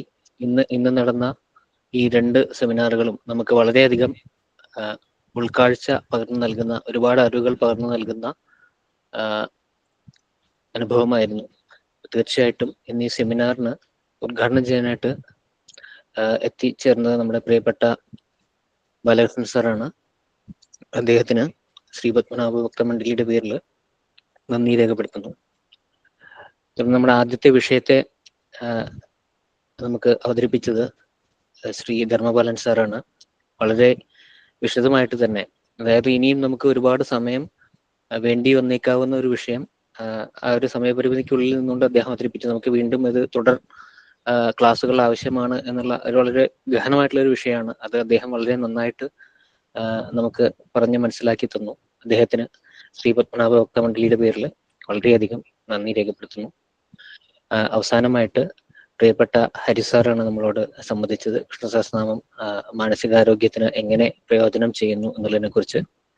അത് വളരെ വിശദമായിട്ട്, വളരെ മനസ്സിലാക്കാവുന്ന രീതിയിൽ നമുക്ക് പറഞ്ഞു തന്ന അനുഭവങ്ങളോടുകൂടി അത് വിശദീകരിച്ചു തന്ന അദ്ദേഹത്തിനും ശ്രീ പത്മനാഭ ഭക്തമണ്ഡലിയുടെ പേരിൽ നന്ദി രേഖപ്പെടുത്തുന്നു. അതുപോലെ ഈ ഒരു സെമിനാറിൽ ഓൺലൈനായിട്ട് പങ്കുകൊണ്ട എല്ലാ സജ്ജനങ്ങൾക്കും ശ്രീ പത്മനാഭ ഭക്തമണ്ഡലിയുടെ പേരിൽ നന്ദി രേഖപ്പെടുത്തുന്നു. നമ്മുടെ എല്ലാ സെമിനാറുകളുടെയും യൂട്യൂബ് റെക്കോർഡിങ് നമ്മുടെ യൂട്യൂബിൽ അവൈലബിൾ ആണ്. ഈ ചാറ്റിൽ അതിന്റെ ലിങ്ക് ഇട്ടിട്ടുണ്ട്. അപ്പം ആ യൂട്യൂബ് ചാനൽ നമ്മുടെ വാട്സാപ്പ് ഗ്രൂപ്പുകളിലൊക്കെ അത് ഷെയർ ചെയ്യുന്നുണ്ട്. അപ്പോൾ അത് അവൈലബിൾ ആകുന്ന മുറയ്ക്ക് നമ്മുടെ യൂട്യൂബ് ചാനലിൽ ഇത് അപ്ലോഡ് ചെയ്യും. അപ്പോൾ തുടർന്നും അതവിടെ കാണാനുള്ള സംവിധാനമുണ്ട്. അപ്പോൾ എല്ലാ സജ്ജനങ്ങൾക്കും നന്ദി, നമസ്കാരം, ശുഭരാത്രി. ഓം പൂർണ്ണമദ പൂർണ്ണമിദം പൂർണ്ണാത് പൂർണ്ണമുദച്യതേ പൂർണ്ണസ്യ പൂർണ്ണമാദായ പൂർണ്ണം ഏവാവശിഷ്യതേ. ഓം ശാന്തി ശാന്തി ശാന്തി. ഹരി ഓം. ശ്രീ ഗുരുഭ്യോ നമഃ. എല്ലാവർക്കും ശുഭരാത്രി. നമസ്കാരം. ശുഭരാത്രി. ശുഭരാത്രി. ശുഭരാത്രി. Good night.